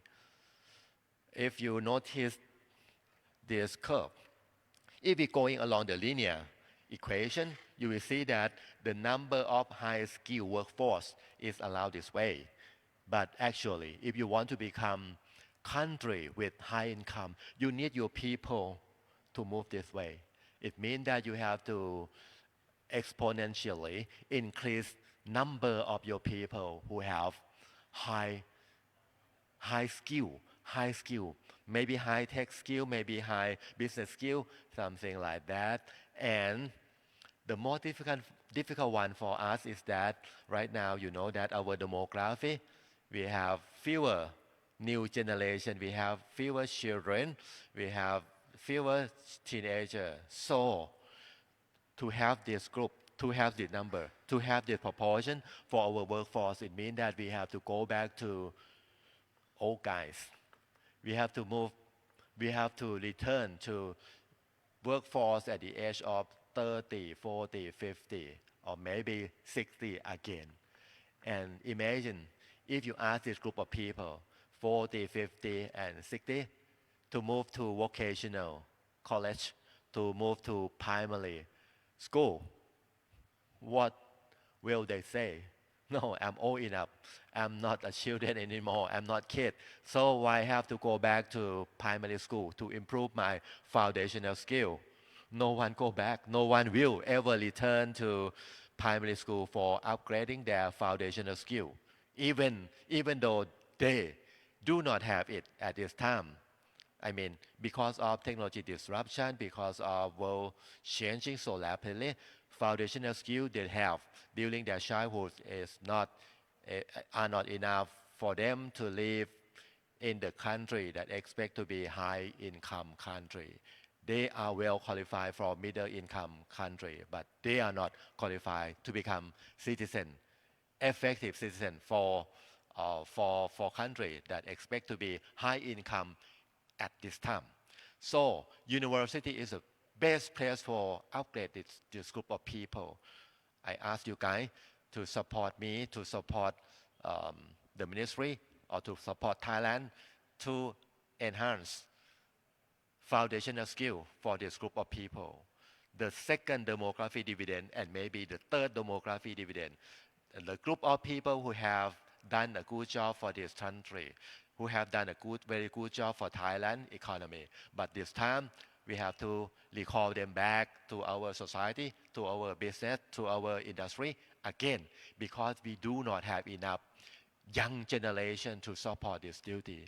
So please join this country. Please join your country to develop this foundational skill at your university, rather than let someone else at lower level or let the primary education take care of this one. I know you may say that, well, I'm higher education, I'm not dealing with the something easy, such as developing foundational skill. But as I told you, this group of people will never ever return to primary education.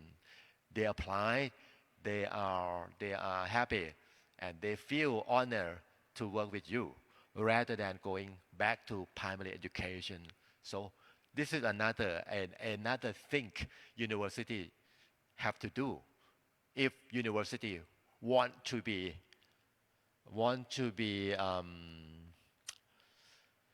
driven force for moving Thailand up the economy scale of the world.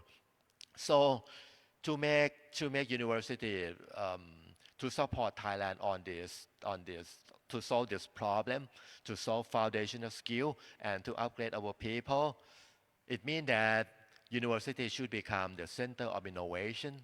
Sure, we are. We want to do innovation. We want to create innovation.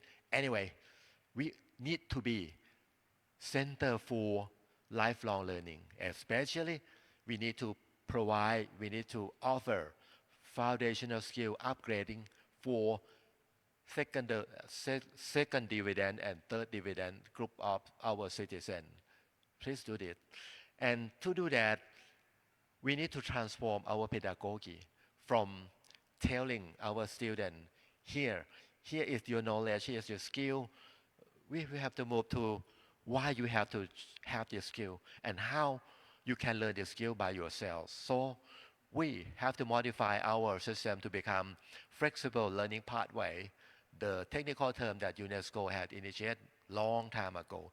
Flexible learning pathway will give our people better life because they can work and they can study at the same time. And once they feel that working is important, they can leave university for work for a while and they return to university to get their degree or to get their credential without any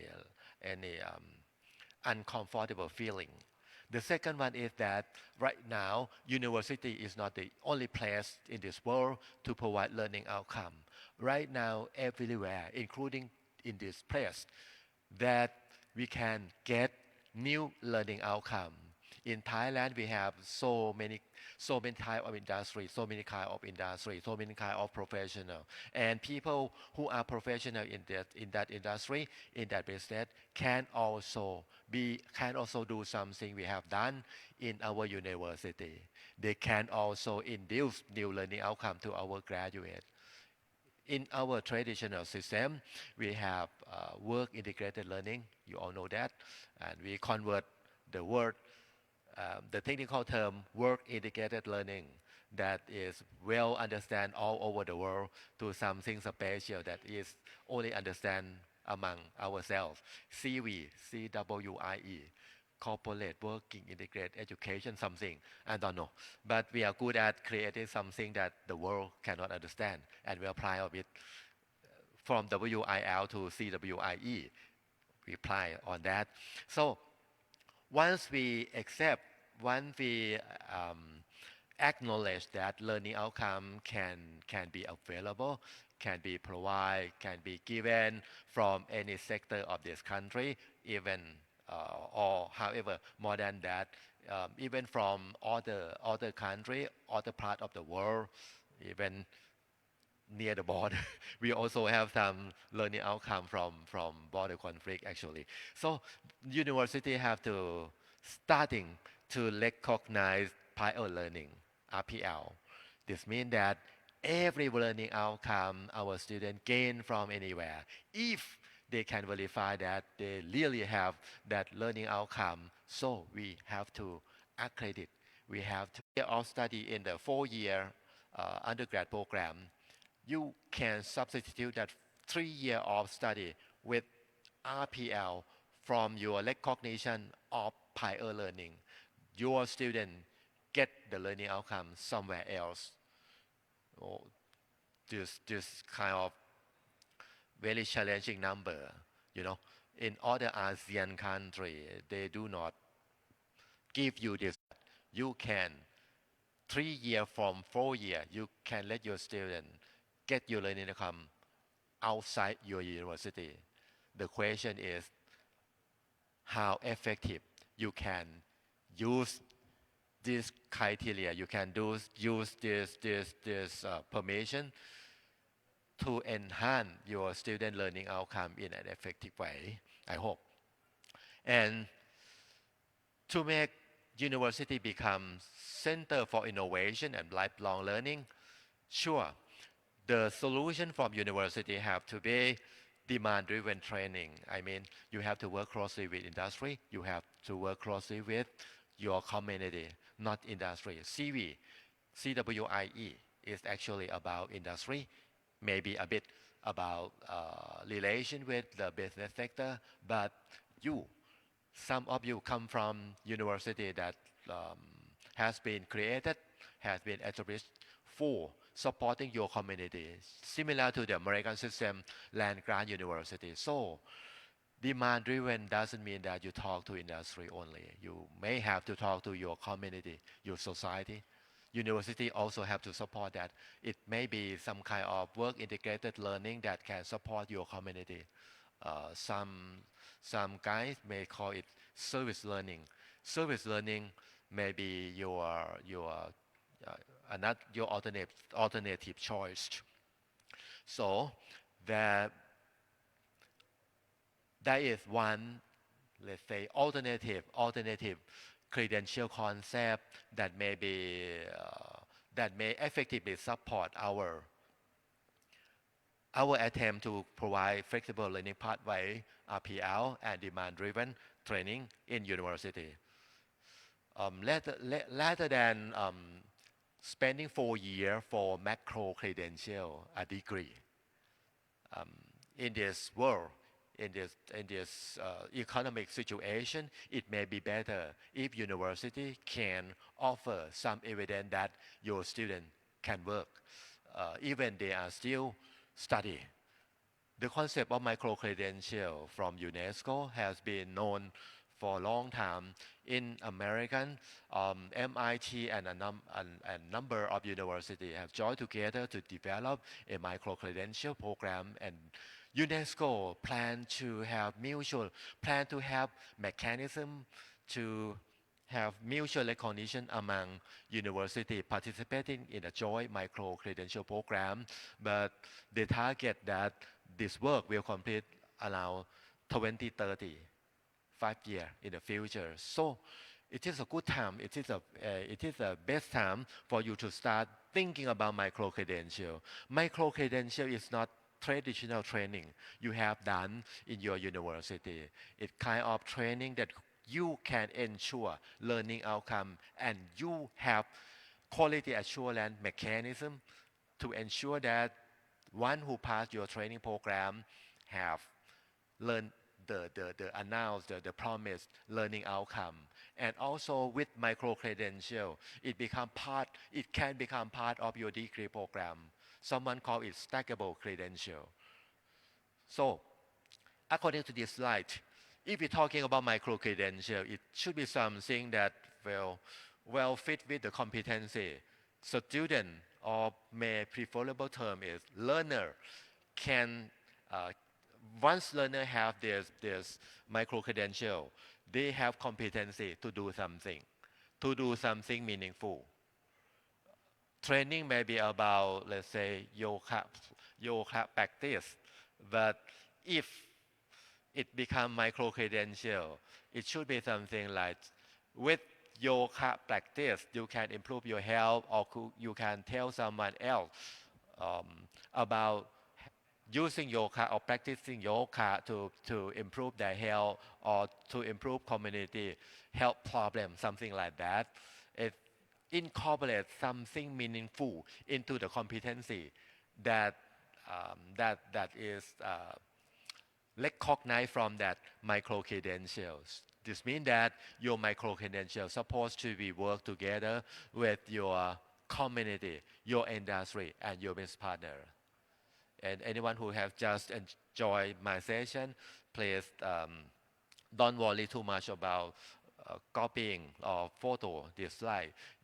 Once at the end of my presentation, I will show you the QR code that you can download my presentation and use it everywhere as you wish. Okay, the second one is very important is that micro-credential owner is learner. The ownership of micro-credential is the learner. Learner is the one who make final decision whether they want to review, they want to show, they want to give their micro-credential to anyone. This is different from our transcript system, right? In our transcript system, the registrar, the VP, academic VP out from our university is the owner of this data. They can announce the transcript, they can send the transcript to the company or somewhere else. Since students have already consent that that information belong to university. But micro credential means that the credential owner is the learner. Only the learner can make final decision. This is the important concept. It kind of decentralized identity because it belongs to learner. It does not belong to university, right? Opposite one. Verifiable. Micro-credentials, similar to when your student go to the company and show them your transcript, and the company are not sure that the transcript is the real one, so they mail you, they contact your website for verification.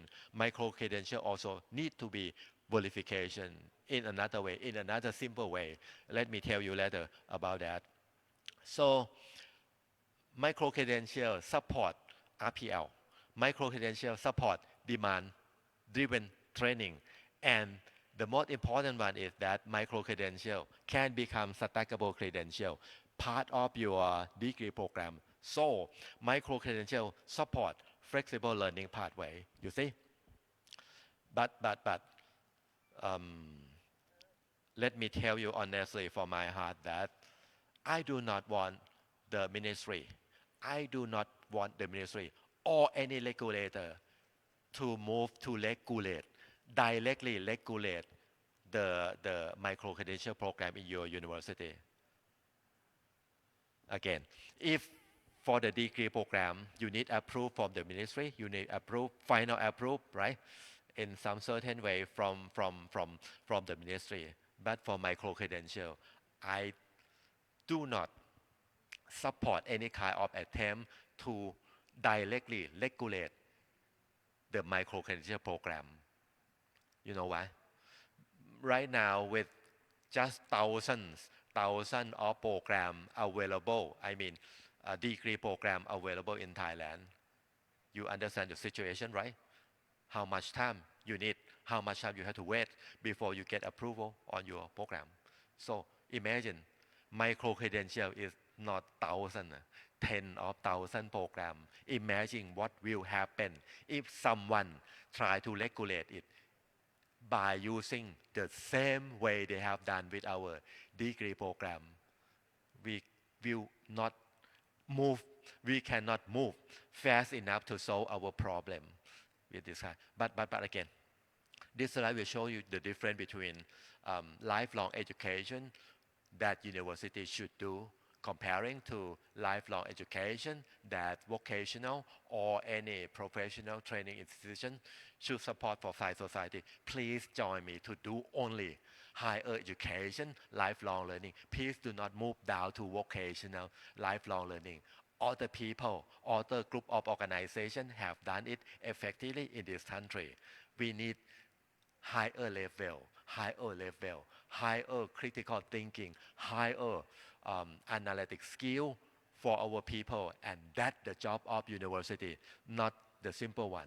So whatever credential you get from wherever you get credit, academic credit from traditional program, you get certificate from training institution, or even you get experience certification from working with some company. You can convert that into university credit according to the regulation of the higher commission standard, higher education standard commission. They allow you to convert everything, convert from courses being taught in your program, convert from certification from the training institution, convert from experience they get from working industry into university credit.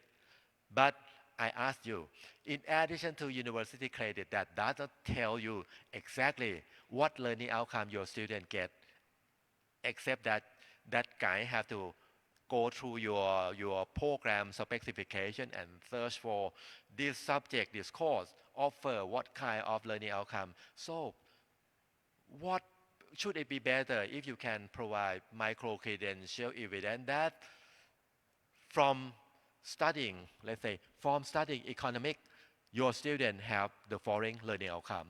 From training on cybersecurity, your student can do something like this on your credential badge in a digital way. You can talk with Thai Cyber University or Thai MOOC on the concept of implement credential badge.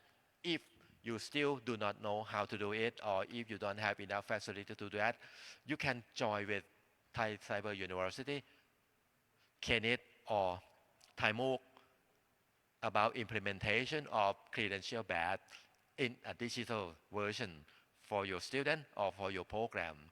And then your money right now, you see, right now instead of from one app, credential wallet, actually you can play with this credential wallet. You can say MOOC achievement into one single source that is called credential wallet. This one, the only one who know that this lady have this credential is herself, not the minister. One key critical difference between the National Credit Bank and credential wallet is that one who allow other people to know what kind of credential he or she has is herself, in opposite to the big boss of the information system can achieve or can access credential information of everyone. It is your decision whether you want big boss, big brother to be able to access your credential anytime, anywhere, or you want something that you are the owner of your own credential. You are the one who make the final decision about revealing your credential. The decision is yours, not me. This one, in a simple word, if we have credential wallet, the credential wallet will not only collect your degree, but also any kind of micro credential in your application on your mobile, and wallet become your data hub for your credential. Again, this credential can be verified in a simple way than asking the issuer, than asking the university whether it is true or it is a copy or it's fake. And the most important one is that they are decentralized identifier. It means that no big boss in the system, no big brother in the system. Verification can also be made directly. compared to the centralized system. I don't want to present in detail about that. I'm not trying to compete. I don't try to say that the centralized system is not good, but this one, the one I try to convince you, I try to tell you is that there is an alternative way of recording your credential and reviewing your credential. That alternative way also allow you to be the real owner of your credential information. And this is a a bit technical. This one, university just issue the credential in a digital form, and then holder is your student, and then your student go to the company and want to work with the company can request for the verification. You see, it is not directly back to the issuer. Verifier can have some mechanism that can verify the credential your student have without going directly to your university. If it is transcript in a traditional way, if employer want to verify the transcript, they have to contact directly to yourselves. This is the key concept I want to tell you, and I'm running out of time. My time is just only for 11:20. So the rest is the advertisement. If you want to have detail on how to implement credential wallet, there is a video clip here. This guy has already implemented the credential wallet, a pilot program, and you want to join him, please join him. Also, this is the let's say the propaganda maybe to convince that if we do nothing, something will happen to us. I don't have time to do it.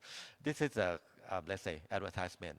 I'm sorry for the international audience that I would like to make my advertisement in Thai for my Thai customer นี่เป็นบริการนะครับของสถาบันคลังสมองถ้าเผื่อท่านอาจารย์อาจจะสนใจนะครับ University Excellent Transformation สร้าง Change Agent หัวข้อที่ท่านอาจารย์น่าจะสนใจคืออันนี้ครับผมรู้จักคนนี้ใช่ไหมครับดร.บัณฑิตนะครับถ้าสนใจจะฟังว่า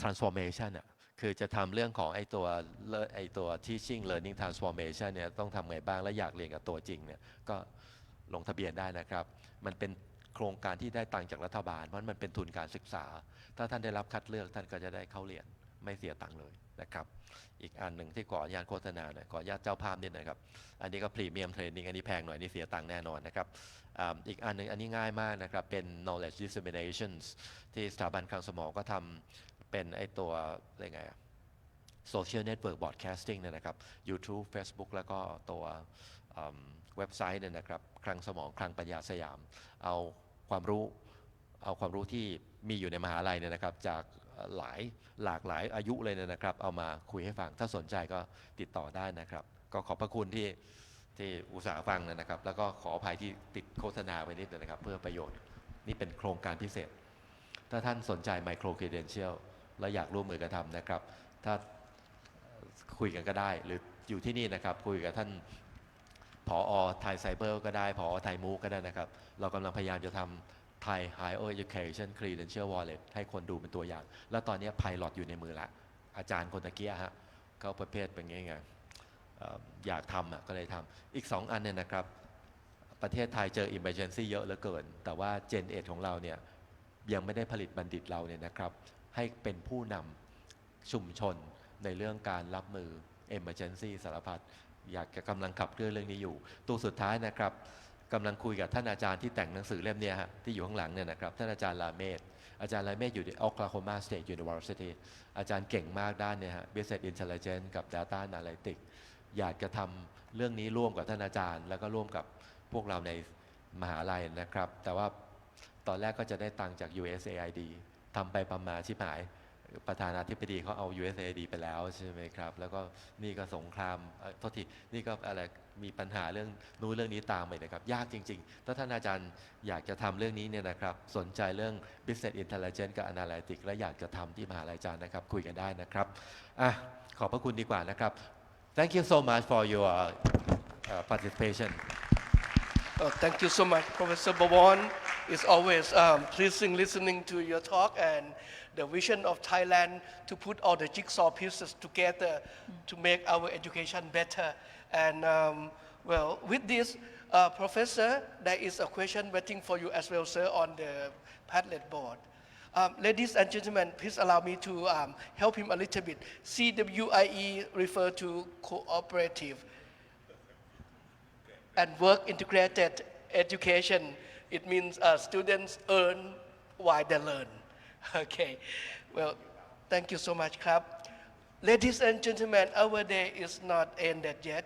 We have one more keynote speaker session in this morning, and also we have jam-packed concurrent session in the afternoon. So please allow me to bring you the next keynote session. Well, this time it is going to be a duet because we have two distinguished speakers, and the stage is now being set up. Ladies and gentlemen, now it is time for a powerhouse session that brings together two visionary women shaping the future of AI skills and education in Thailand. First, we have Dr. Chanokporn Phua-Pattanakul from Mahidol University, a passionate educator and curriculum innovator, deeply committed to making general education and lifelong learning meaningful in the age of AI. Joining her is Ms. Suparat Juramongkol, the AI Skills Director at Microsoft Thailand and the key force behind Thailand's AI National Skill Initiative. Her mission, easy, empowering 1 million Thais to thrive in the AI era. Wow, 1 million. Through micro-credentials, partnerships, and bold strategies. Together, they are leading the way to a future where AI skills are not just tech experts, but for everyone. Their talk today, AI micro-credential for general education and lifelong learning, is not one to miss. Well, without further delay, please welcome both of our speakers on the stage, please. Thank you.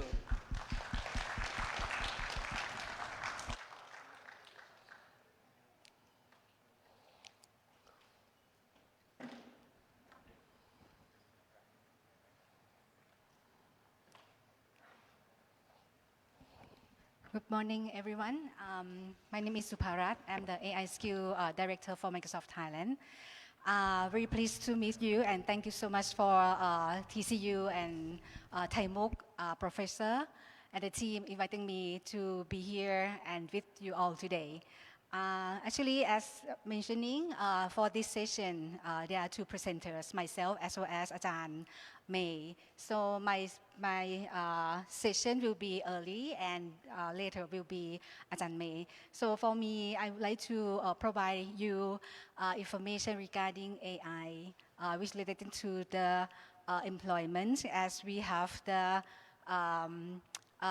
survey via LinkedIn, as well as the Microsoft content in Thai, which we are also providing those courses onto Thai MOOC already as well, aiming for university students to be able to take that course as a microcredit.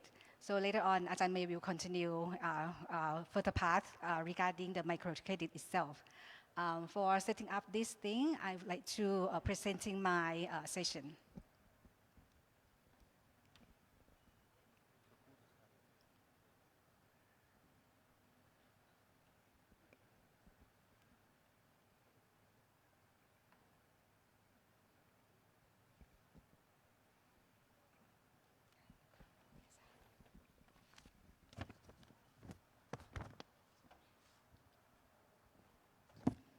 So about the work trend index, I'm not sure whether here you have seen this.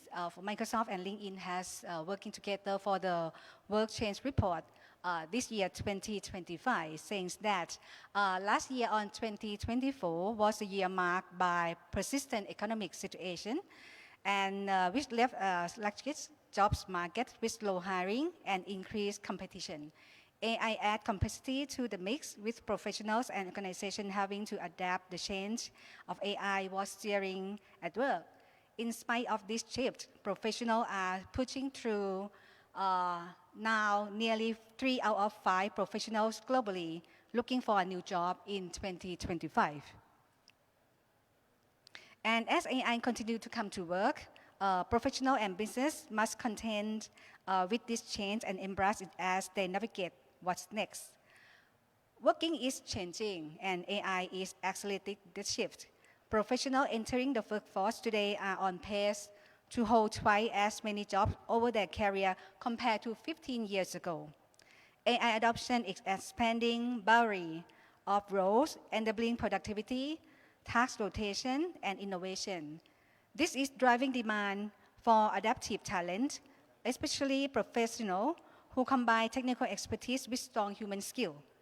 According to the new LinkedIn research, HR professionals list finding candidates with the right technical skill 51% and soft skill 45% as some of the top challenges they face. And nearly 2/3 say there is a mismatch between the skill job seeker have and the skill the organization need. So this insight isn't surprising, given the skill need for job are expected to change 70% by 2030, accelerating by rapid development in AI. And when we look at the fastest growing job in this role, job in the rise list, AI-specific role take the top spot, highlighting the considerable shift happening in the world of work. For instance, artificial intelligence engineer is one of the fastest growing jobs in 15 countries and ranking number 1 in Netherlands, Singapore, UK, and the US.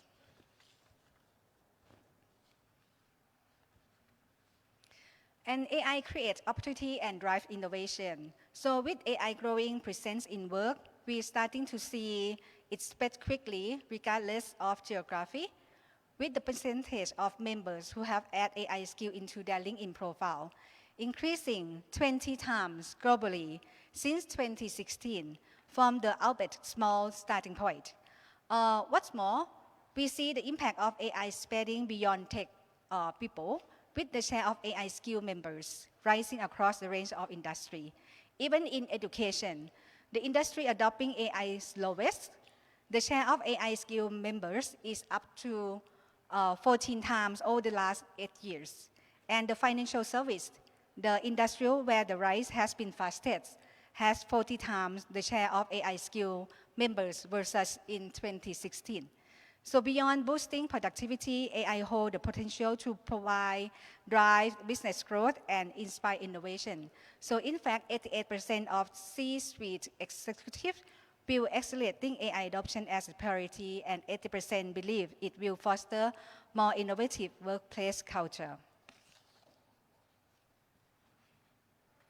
And so AI is to stay with us. Organizations are at different stages in their adoption, and with some just beginning and others seeing early wins. Our new report revealed that investment in AI starting to pay, as 51% of business they have adopted generative AI report that the revenue increased 10% more. By embracing AI, companies are helping employees move away from repetitive tasks to spend more time doing what matters most, closing deals and building relationships and candidates and customers. So for me, I introduced this because, as you could see, the field, right, that industry at this moment, everyone is looking for talent who has AI.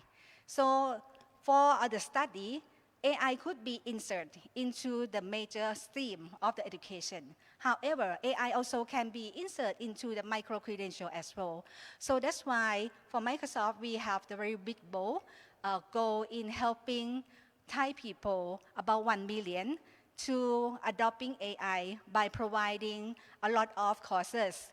So for Microsoft, we have launched the program called Thai Academy, which we want to provide a skill by 2025, that we have quite numbers of skills ranging from AI very basic up until the AI where they can help people to get into the real job in the industry. For example, for become the AI engineer or the data scientist or prompt engineer, for example.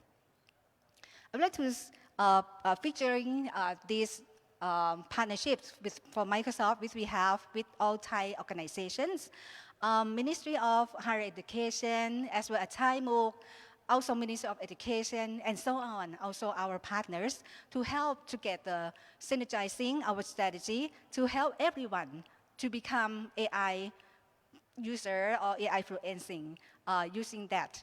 For Microsoft, we have quite big goal, which we aim to help supporting 5 groups of people. First is the people, students, teachers, educators in education sector. The second is on those civil servants, people who can help build capacity or help more in efficiency to serving the citizens.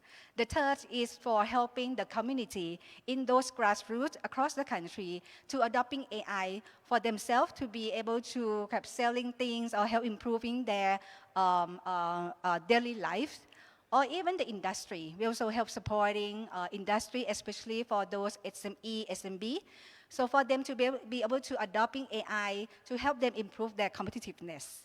And lastly, for whoever are not in the system, who maybe would like to upskill or reskilling themselves, to be able to capable to take on the AI competencies, so that can open door for them to get a job. For example, maybe they are the freelancer, they also can using AI, right, to improve their work that can serve the customer better, or even for the job seeker, yeah. Because at this moment, from the report which I just presented, as you know that the employer now are looking for talents who have AI skill. So from the research previously as well, from the LinkedIn report saying that employer at this moment would like to hire people who has AI skill but less experience, rather than hiring the more experienced people but less without AI skill. So this is something that is called out from the AI, from the LinkedIn reporting. So it means that at this moment, every industry, everyone also needs to adopting AI skill. So for us at Microsoft, we produce quite numbers of courses, not just only that we provide from the Microsoft Corporation, we provide into our the very big bunch of numbers of content.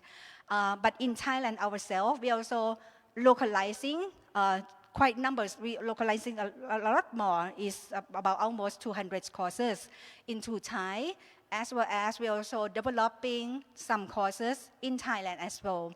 For example, we have the course called AI Basic.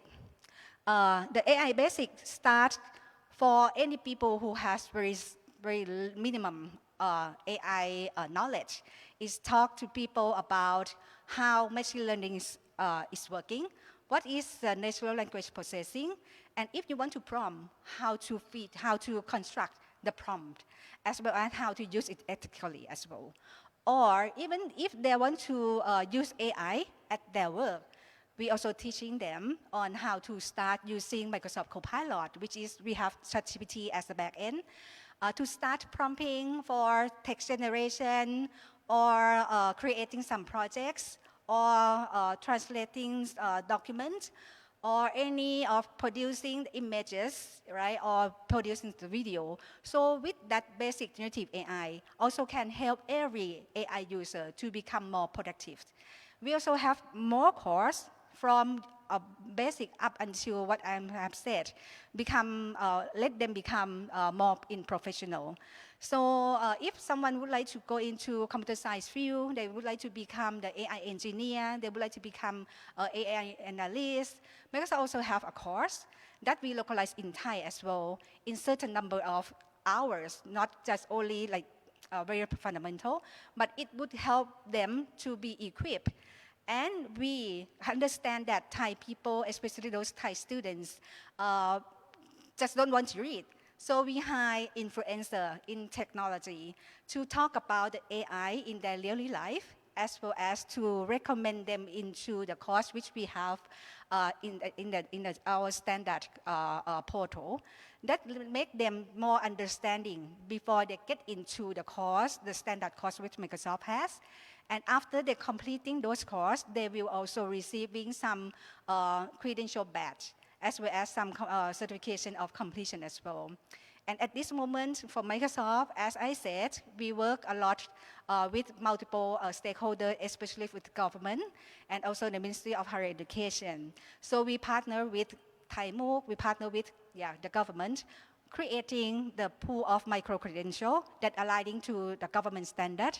And if people can go through and read self-learning by themselves and take the test as a knowledge check, and if it's passed, they will be able to receive the certification of completion with the Microsoft logo together with the logo of the ministry as well. So that at least can tell the employer that they at least have some certain level of AI. So that could open door for students or for job seekers or whoever who would like to go through the hiring part as well.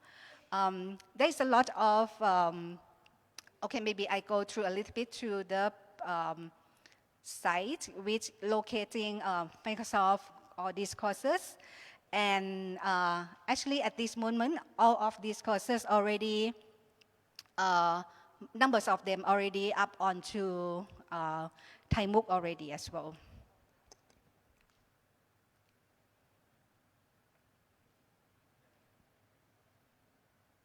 Yeah, here, oh, it is not popping up on this screen. Okay, I projecting, but it's not there. For example, for the basic AI, it's a short course video. Each video is by size. It could be 3 minutes, 5 minutes, around that. So in total, it's about 2.5 hours. So people can study by themselves very easily. The language is so easy. Or even for the AI skill for everyone, it means how to use Microsoft Copilot. And our video is about 12 videos, and each video contains about 10 minutes. So it's very easy to consume. It's very easy to work hand in hand together with those videos. So it can help people to really navigate as well as really be able to prompt or seeing their work. We are reading together with those videos. Actually, I have a video to show you. I'm not sure whether it will be projecting on the screen.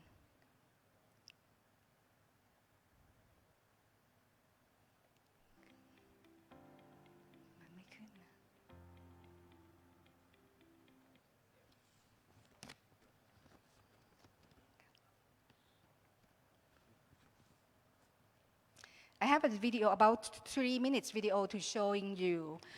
This video is example of one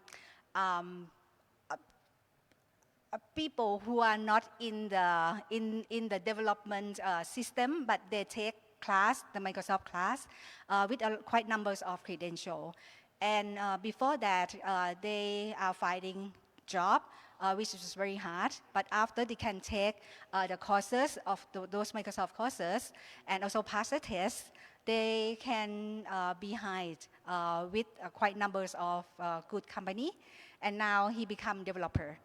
And he said it is the lifelong learning. It is not essential that the learning it should just only learn in the system, but also can learn anywhere, anytime as which as well.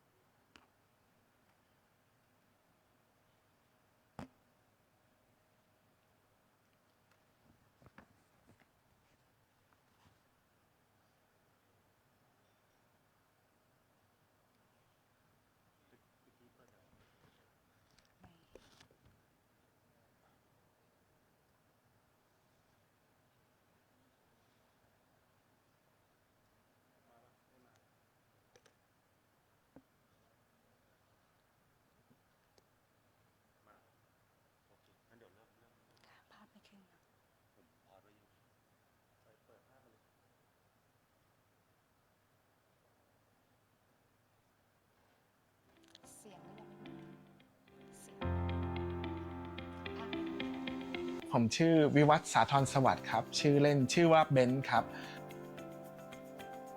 พอหลังจากเรียนจบผมก็ทำงานฟรีแลนซ์ก็ทีเนี้ยก็รายได้ก็ไม่แน่นอนตอนที่ทำงานแรกตอนนั้นนะผมก็อายุใกล้จะ40แล้วเราก็ได้เงินเดือนแบบได้มากกว่าเด็กจบใหม่นิดนึงคือเราก็ยอมรับได้เพราะว่าเราไม่เคยมีประสบการณ์ด้านโปรแกรมมิ่งมาก่อนทีเนี้ยพอประสบการณ์เราถึงตอนนั้นก็ประมาณ2 ปีก็ถึงเวลาที่เราต้องแบบขยายฐานเงินเดือนครับตอนนั้นก็เลยไปลองหาดูว่าในตลาดอุตสาหกรรมซอฟต์แวร์มันต้องใช้อะไรบ้างอะไรที่เราขาดก็เลยไปหาข้อมูลก็ไปเจอ Microsoft Learn พอเราเรียนเนี่ยเห็นว่ามันมีเรื่อง Cloud เรื่อง DevOps เรื่อง AI ที่อุตสาหกรรมใหญ่เขาใช้แล้วก็สนใจเพราะว่ามันมีการสอบ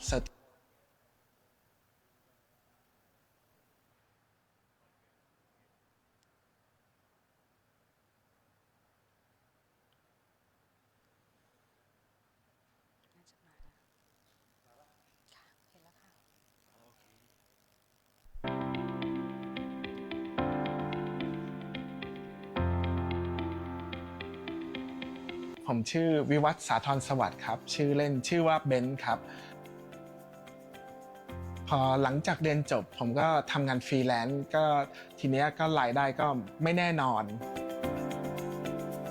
ตอนที่ทำงานแรกตอนนั้นนะผมก็อายุใกล้จะ40แล้วเราก็ได้เงินเดือนแบบได้มากกว่าเด็กจบใหม่นิดนึงคือเราก็ยอมรับได้เพราะว่าเราไม่เคยมีประสบการณ์ด้านโปรแกรมมิ่งมาก่อนทีเนี้ยพอประสบการณ์เราถึงตอนนั้นก็ประมาณ2 ปีก็ถึงเวลาที่เราต้องแบบขยายฐานเงินเดือนครับตอนนั้นก็เลยไปลองหาดูว่าในตลาดอุตสาหกรรมซอฟต์แวร์มันต้องใช้อะไรบ้างอะไรที่เราขาดก็เลยไปหาข้อมูลก็ไปเจอ Microsoft Learn พอเราเรียนเนี่ยเห็นว่ามันมีเรื่อง Cloud เรื่อง DevOps เรื่อง AI ที่อุตสาหกรรมใหญ่เขาใช้แล้วก็สนใจเพราะว่ามันมีการสอบ Certificate ด้วยมันจะทำให้เราแบบง่ายขึ้นในการสมัครงานใหม่และทำให้เราดูแบบมีความน่าเชื่อถือมากขึ้น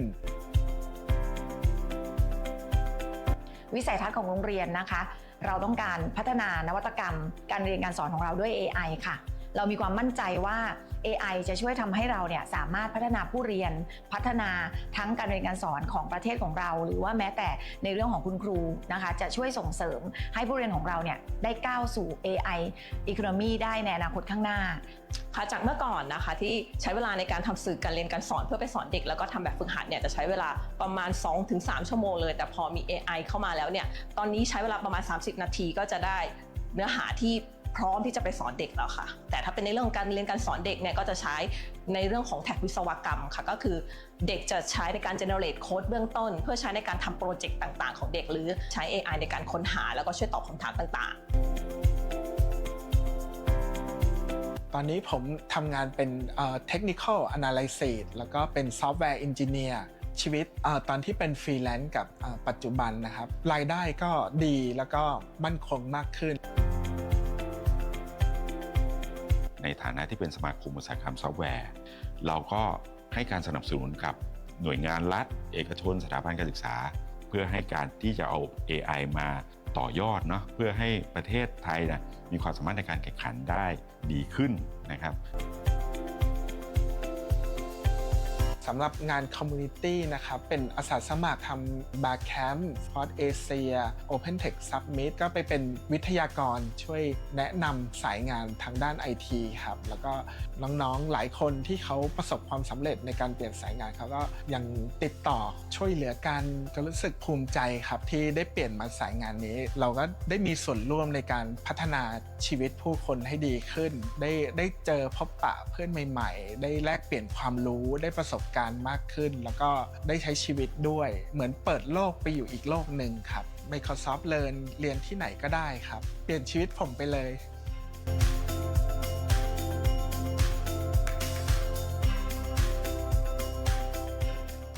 So this is the learn directly from Microsoft Learn as well. Thank you very much.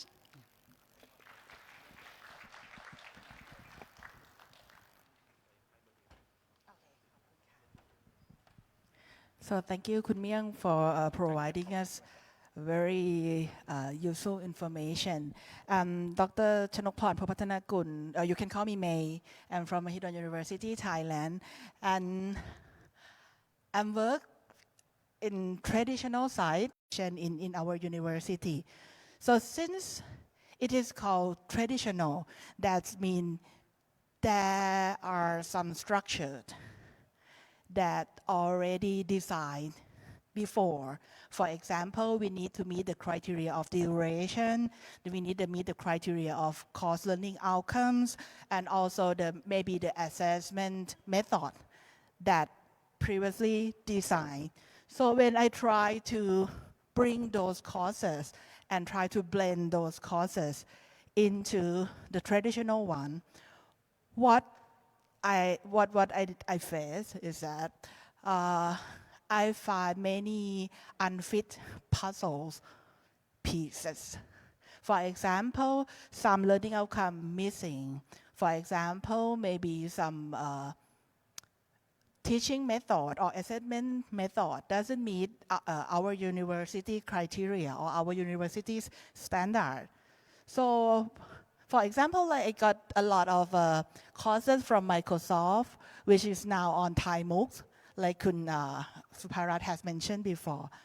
And when I try to blend those courses into our 1 credit or 2 credit or 3 credits in Thai university, I got a learning outcome of the course, and then I have pre-designed course structure. For example, the credits, the hours, the course hours, and delivery format. For example, like online, on-site, or hybrid, and also assessment criteria.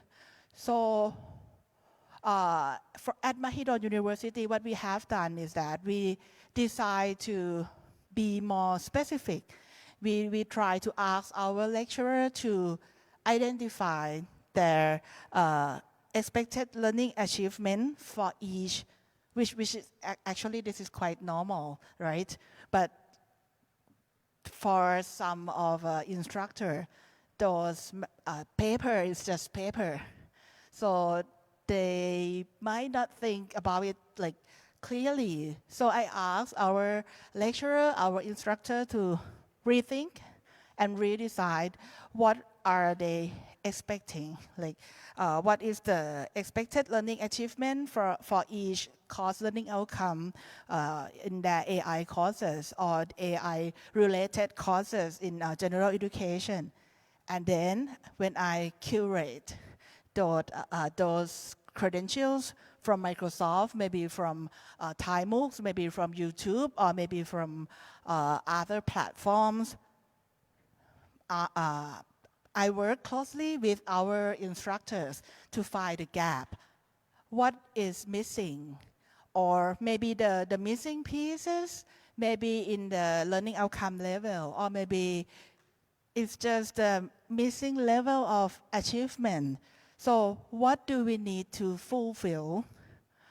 And of course, for some online courses, there still be some doubt for many people, like how can we be sure that our students really take those courses themselves, and how can we truly believe that they achieve those outcomes. So somehow not only fulfill those missing pieces of the puzzle, but we also need to ensure the achievement of the learning outcome. So at our university, after we identify the gap, we try to bridge the gaps by adding like other modules for those courses. For example, maybe I stack those credentials from Microsoft, like 10 credentials, and maybe 30 minutes missing, or maybe ethical issues missing, or maybe I need to do additional work to make sure that my students can really prompt properly, correctly. So in order to redesign or identify those gaps and bridge those gaps, we work as a team. My background is not in educational, not in technology, not in like any digital stuff. Actually, my background is in language. To be more precisely, in Thai language. So that's some kind of privilege for me to have AI coding, which helped me a lot when I try to work with my colleagues. For example, I try to stack those courses from Microsoft. Like I got 6 courses from Microsoft, but some assessment missing. So I add some workshop from my colleagues into those courses. I stack those 8 pieces from Microsoft e-learning, and there still be some pieces missing. So I add another module in order to fulfill our course goal or course learning outcome. The thing is, in order to make our instructor more engaged, I mean, it should not be our course from the center or from the university, but how the challenge is that I need our instructor to be our team and to be more engaged in order to like they have the sense of ownership and decide these courses themselves. So sorry, it's in Thai, but I try to make the tools like easy one. So our lecturer, when they join our team in creating new courses or curate those credentials from our private sector's partner, that will be, it is more easier for them to like design and curate those courses by using this tool.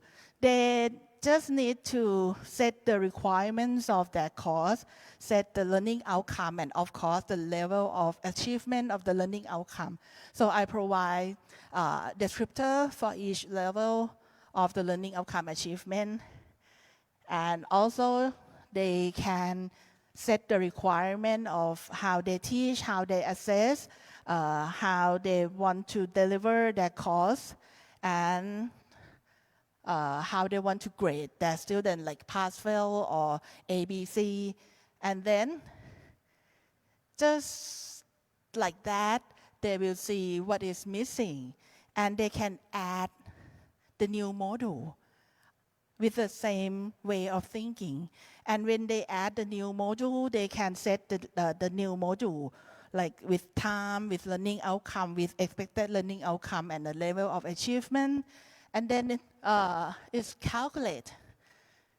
It's very easy to make this one nowadays, right? So this kind of tool help our teachers, our instructors, like stack or put together those courses, those credentials themselves, and they know how to add and how to get something off, get something in, and they rearrange over and over to make sure that they got the best combination that fit to their field or their programs or maybe their groups of students, which is we have like many segments of students, like we have adult learner, we have medical students, we have engineering students, which their background is different, and also their expectation and their needs of learning is also different too.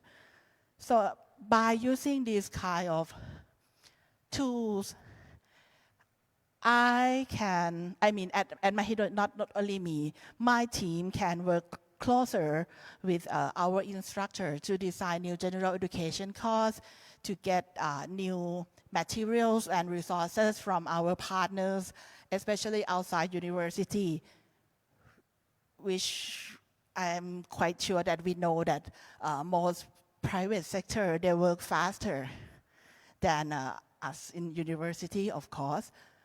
And also we can curate some material from our university partners where we can see it fits to the learning outcome and our expectation.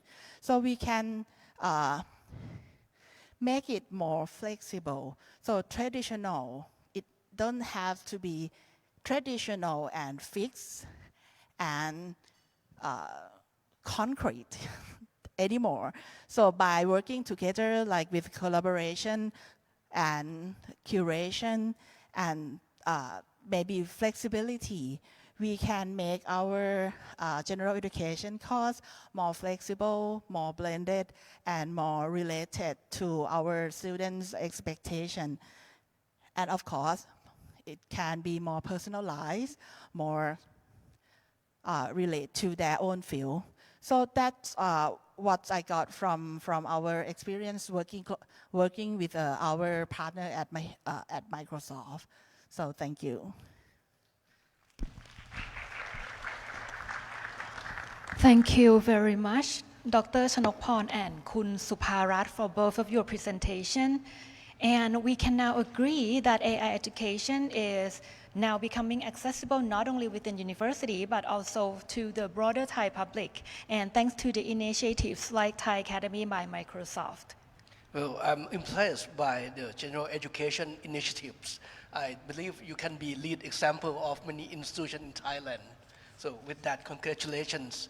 Well, before we go to lunch, any quick question from the audience here? Okay, if not, please give both of our presenters a big hand again, please.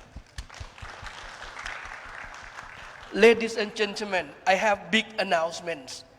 Not only that we are going to lunch, of course, but this afternoon we have many concurrent sessions, so please scan the program, the QR code on your badge, and you will be able to see the concurrent programs and make decisions. Second, we also have evaluation form available on the Padlet. Show Padlet เป็นแถวๆหน่อยนะครับ Okay, if you navigate yourself to the conference Padlet, which is this QR code, you will find yourself a link.